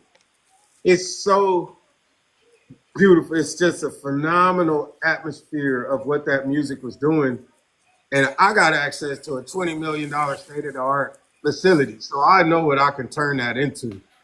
Like he had a phenomenal idea and I'm like, I know what to do to that. So I'm like, hey, do you got the stems for this beat? And he's like, holy, like he couldn't believe that I was talking to him. And I'm like, yeah, my name is Brady. And he's just going on and on. I'm like, hey man, if you have the stems, I think we got something here. I think we do. And so I'll give you my email. He sends me 40 emails. I answer them all like, okay. And then I start riding around and just listening to the music because it's so pleasant. It's like really dope. So I'm just bumping it while I'm driving and the song started writing itself. Because I would just be, I do this youth mentor program. So I'm like driving across town for that. And the chorus just kind of started as a joke and messing around with Sydney, my lady. And I would just sing this little part when she was in the car. And I was like, I think I got it. And so I told my producer, and I went in there and it just turned into a weed song. It just went, I'm like, it's asking for a weed song. So here we go. So 420, I got that. And then I have Queen of Hearts coming out on May 3rd, which is like a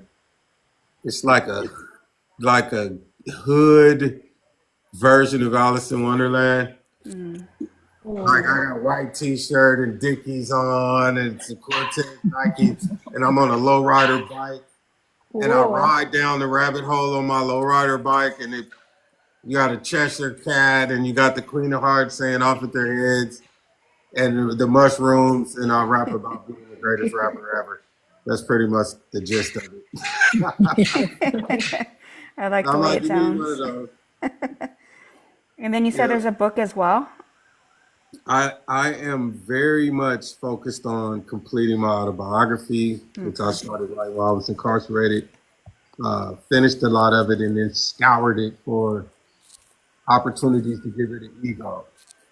I read a lot of books. The most impactful for me, the autobiography of Jackie Robinson was really informative for me about how an autobiography should be written. I think it's number one for me. That I took the most from. It's such a great book, but like the formatting, the flow, and what it meant to convey. I thought that's how you write an autobiography right there. And then I read the autobiography of Malcolm X by Alex Haley, Monster by Samuel Shakur, and Blu-ray's Black Redemption by Tookie Williams. One of the things I started noticing reading rappers' books, a lot of service to the ego.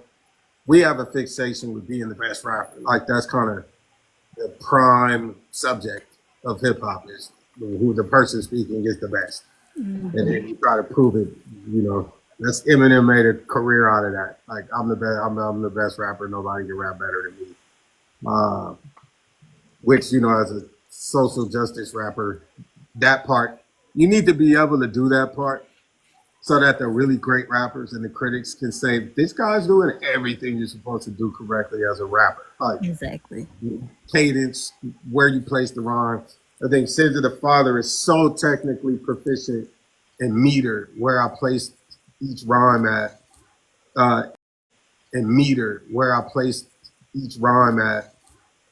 intentionally because I wanted to make sure it couldn't be criticized as a song. Like with people looking, you have what I wanted people to feel emotionally, but also me showing off for other practitioners to say, don't act like this is just throwing this out here to try to ride a wave. Like it's like Eminem when he wrote Cleaning Out My Closet. Such a well-constructed placement, rhyme for rhyme, as well as like Stan is like that. Phenomenally written from a technical place before we even get into subject matter. And so I wanted that for SZA the Father because it just strengthens its existence and allows for the fact that it's so beautiful and is singing so much to shine.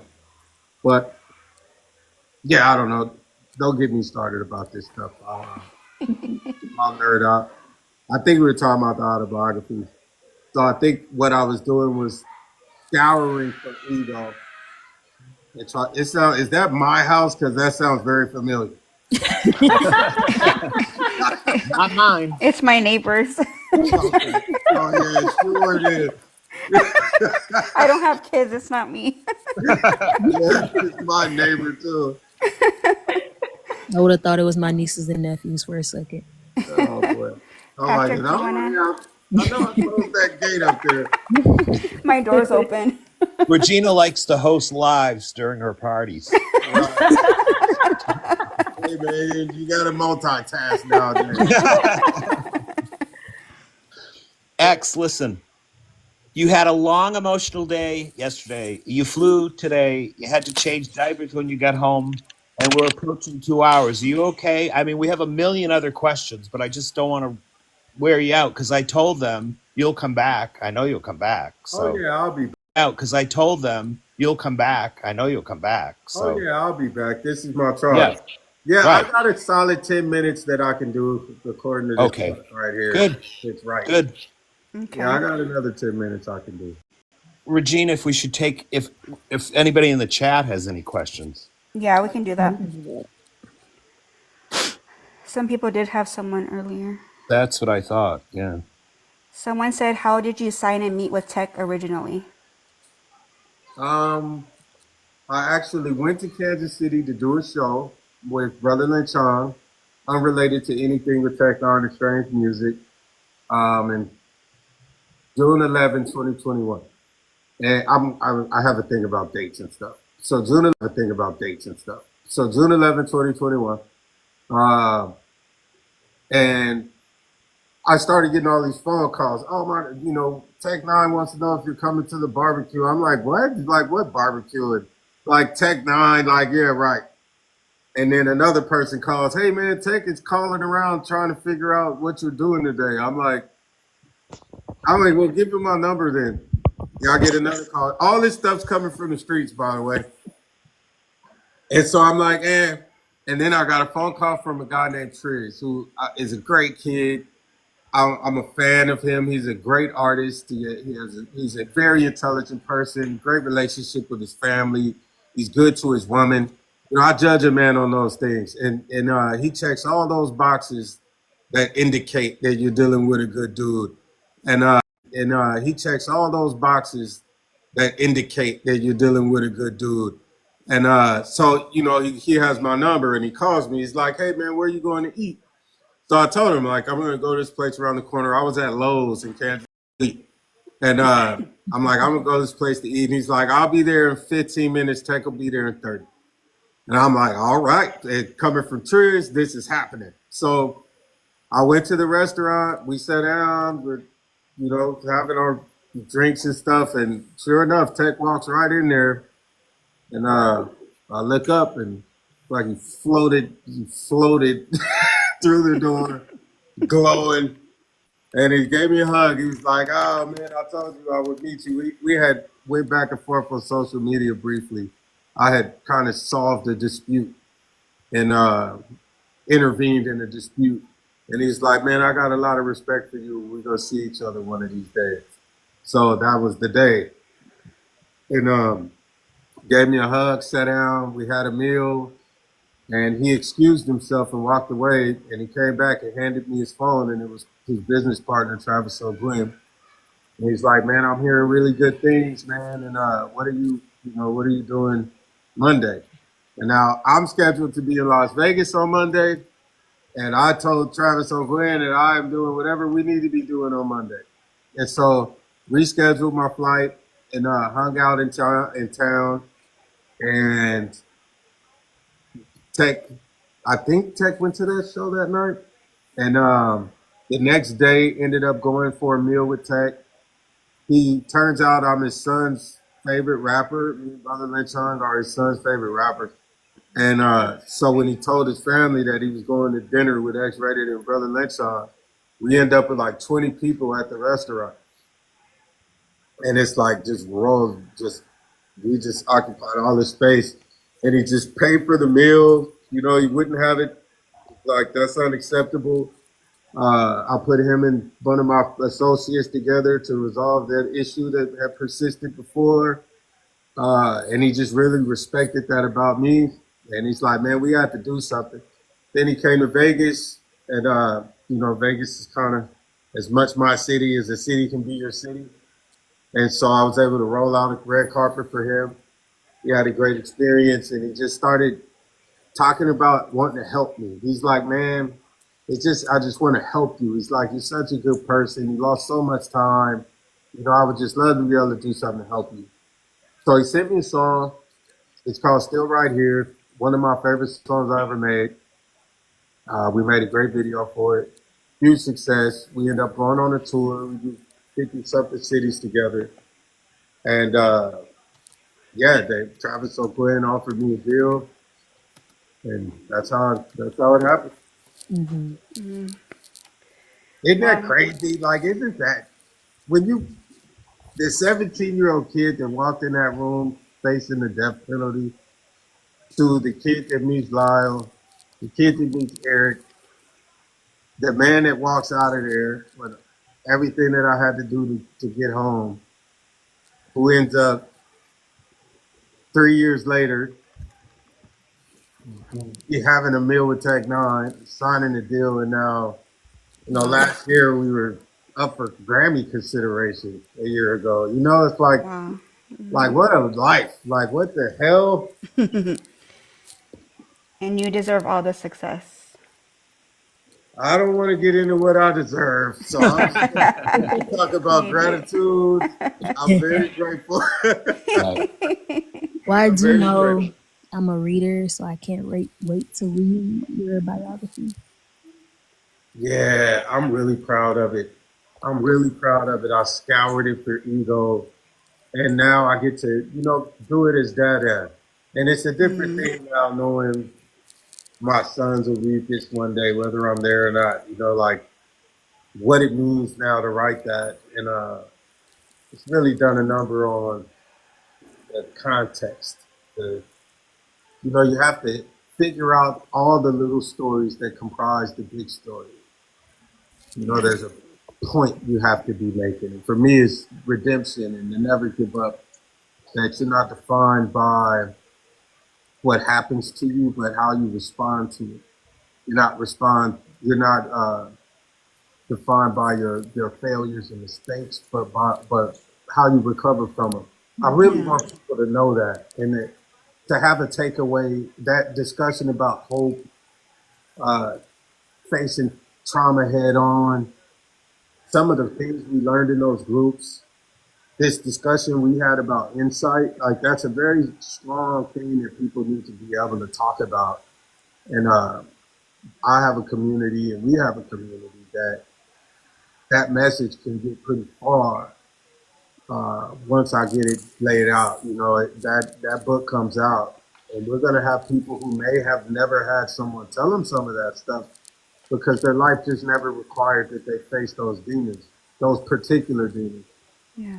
So I want to give people a process. I want them to know the process that I experienced to get from that 17-year-old kid to the man wherever I'm at when my last punctuation goes on that book.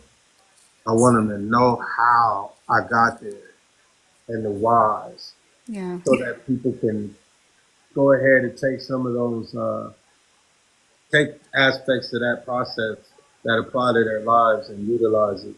And so, and evidently the book keeps getting crazy because now I'm testifying next week. Oh, wow. Like, for me to go, like, I couldn't have ever thought, like, for you to go full circle in my book and it's like, Lyle and Eric, get out. Oh, man. Like, Wow. what? Amazing. That'd be a I'm like, Amazing. I'm writing this thing and I'm like, where do I end the book? Because I didn't have endings, and I'm like, well, I got, now I got too many endings. I got my children were born. I performed We at Red Rock. continued. The Like, I brother's getting out. performed, yeah. Now I have this. It's like I had to figure out which ending. That has to be the ending. There has to be. Yes. There's no better ending than that. We're all Right. hoping for it for next week. Yep. Yeah. So, is there anything you want to promote before you go? Or anything Yeah. else you want to say before you go? And someone asked about touring too. If you're going on tour, if you can share. So I've been very hesitant to accept tours because I'm in defense of my brand. I do not want to do anything that I think that would sacrifice something of my brand for the sake of money. I feel very judgmental in regard to that about myself. And so I've been turning people's money down. You didn't pay me enough money to leave my house if I gotta go do something I don't believe in. I'd rather stay with my kids. Yeah, so I'm doing the show May 10th at the festival because I believe in that promoter. And he understands what I wanted to do, the presentation, the show I want to put on.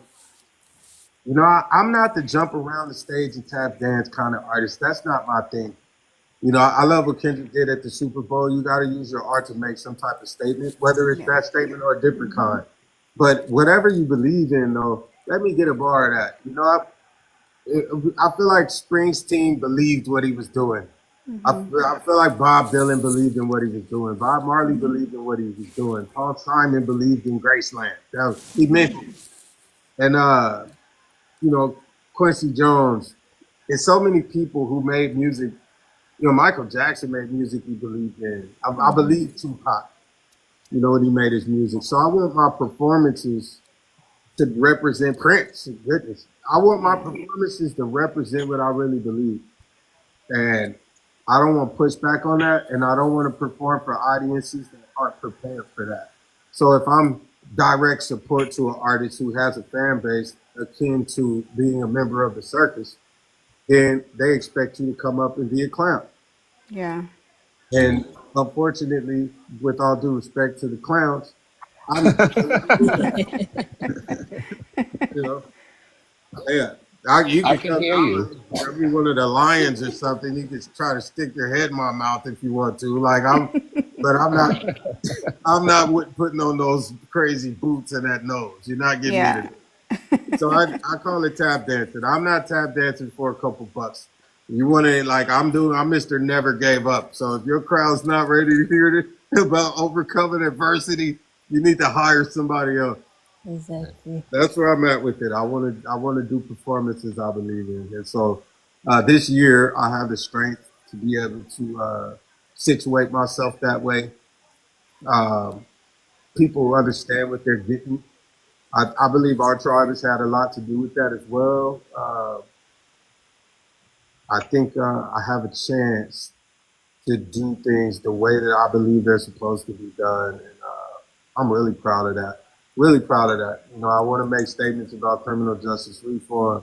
We need to have discussions about gang diversion, why it's important for us to be encouraging peace in the urban community.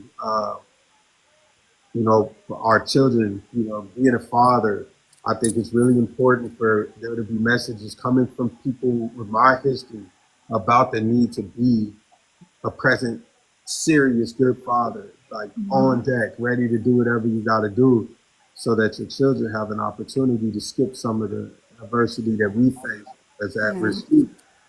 I think these messages are important. Speaking up for the brothers, along with that, you know, as I continue between now and wherever hell happens, you know. But yeah, I want consistency and continuity, or I'm gonna stay in my house and just make more content because you can make as much money. You know, I can stay home and pay my bills and never leave my house by just working on the computer and going to the sound stage and creating content that I believe in. So it's like, why travel to do something I don't believe in when I can make the same amount of money staying home doing something I do believe in? Right. And I think that's a pretty good trade-off. So that the show in Phoenix on May 10th is something I'm proud of. It's going to be entertaining. Those guys are coming to have fun. You know, Yuck Mouth will be there doing I Got Five on it with the Loonies. Spice One, those guys. I'm a fan of their music. So I'm going to make a family trip out of it. Sounds Oh, great. good. Well, thank you so much for being here and taking your time to be with us today. Everybody follow X Rated on TikTok, Instagram. Are you on X or Facebook or I anything? am. Yeah, I okay. am. So follow him everywhere. Thank you so much for being here and taking the time. Yeah. Oh, I couldn't see it any other way. I've been talking about this for hours. I'm like, I got live at 7. It's like, well, we're 2 hours ahead of that. All right. And then I'm like, Patrick, when do I get on? I'm freaking out. But you can tell I have an assistant.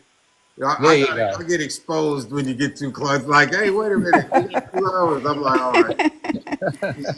And good luck next week with you and the brothers and everything, the case. I feel so good about it. We feel positive. Yeah, it doesn't make sense. There's this thing that happens where, you know, I call it drag, where you get behind, in NASCAR, you get behind one car and that lead car starts kind of pulling the next car. And, you know, there's a propelling that happens. And every successful thing I've ever done in my life, there's this consistent energy that was present. I mean, I knew it when I killed a show, when I know I nailed a song, when I was coming home, when the law changed. And man, I can feel that right now. It's sizzling. I can feel it. And I'm just not, I don't know if they're going to go in there and do anything near what they did yesterday. Yeah. I don't see how they could possibly pivot. I don't think there's a pivot. I think they're going to be like, okay, now's our time to shine, and they're going to come with it's going to be the same stuff. The same stuff. Something I got a real sense of in that courtroom yesterday was that Mark Garagos was just chomping at the bit to talk. He was just really. He knew it. Oh yeah, because it was so bad. Patrick, that hearing should have took 45 minutes. I know. That hearing, discussing the merits of the soul, getting in, finding out what are the details of this law. Does it or does it not support the withdrawing of a request for a petition to resentence? Right. Very simple. 45 minutes. Yeah. And so, yeah, I don't think they can pivot, because if you pivot, if you want to talk about insight, we win. If you talk about remorse, we win. If you talk about rehabilitation, we win. Right. So much so that they say, am I saying they're not rehabilitated? Absolutely not. Am I saying they don't have remorse? Absolutely not. I'm like, if you can't say they don't have those things, that means they should be resented, sir. This literally is the definition in the law of what we're asking for. Yeah. So They all they can do is talk about 89, 90. Which is that's completely ridiculous. Which Right. early 20s and a teenager Yeah. being compared to a 57 and a 54-year-old man. Like, and we're saying there has been no advancement as a human being. It's Like ridiculous. the person who does the least amount of work and just manages to live that long is going to make some improvements in their judgment. It's a consequence of being 57. Right. It's like, Oh yeah. what Yep. are we So ridiculous. Yeah, and then when you think about everything they've done, so they know what this comes down to is they are aware they can't win.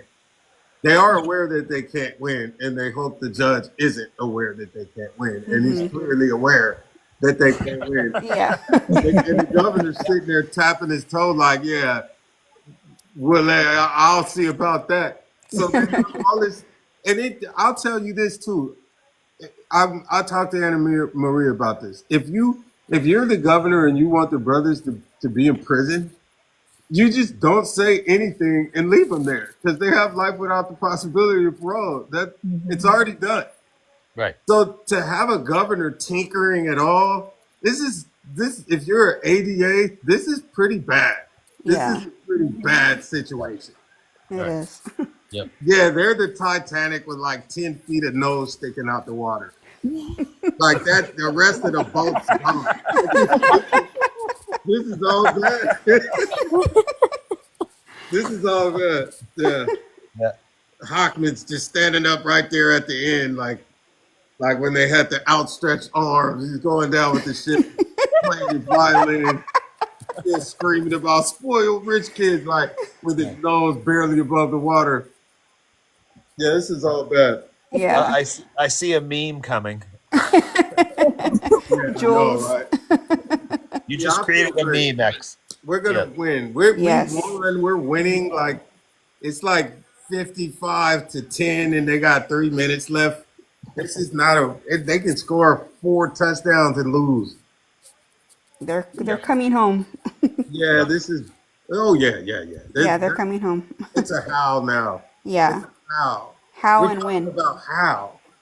All the good things they've done, like, why wouldn't they? Like, It's overwhelmingly positive in our favor. yeah. Something else to think about, according to the law, but this is the other thing they're freaking out about is that when the submission of a petition for resentencing originates from the district attorney's office, Yeah. the weight of that, the positive weight of that goes toward the defendant immediately.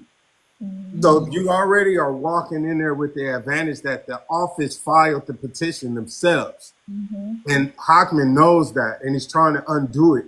But because the district attorney's office filed that petition and the family supporting it with Marcy's law, the judge already has this. That's done. Every reason he could have, those two things already satisfy it. So now we're talking about, are the brothers rehabilitated? I'm not concerned about that at all. I'm not concerned about that at all. That's why they got to talk about, oh, this guy was a liar when he was 23. Like, Right. come on, man, what are we doing? Yeah. Yeah, don't get me started or we'll be on here for another hour. I know. Go get your rest. Yes. Thank you Yeah. so much for being here. I really appreciate you all. Happy to have my tribe. We're going to kick some butt. Next time we do it live, we're going to be celebrating. Woohoo. I might have a joint that night. Yes. You earned it. Oh, man. Free the Menendez brothers. Free the brothers. I Yeah. really hope by the next live you're talking about like their reactions coming out of prison, like how they feel and everything. Yeah, this is going to be great. Yes. Well, good luck next week. Thank you for being here. You're quite welcome. Thank you all. Have a good And night. Good night. I'll see you Thursday. You sure will. Yep. Okay, bye. Thank you. All right. Bye. Have a good night.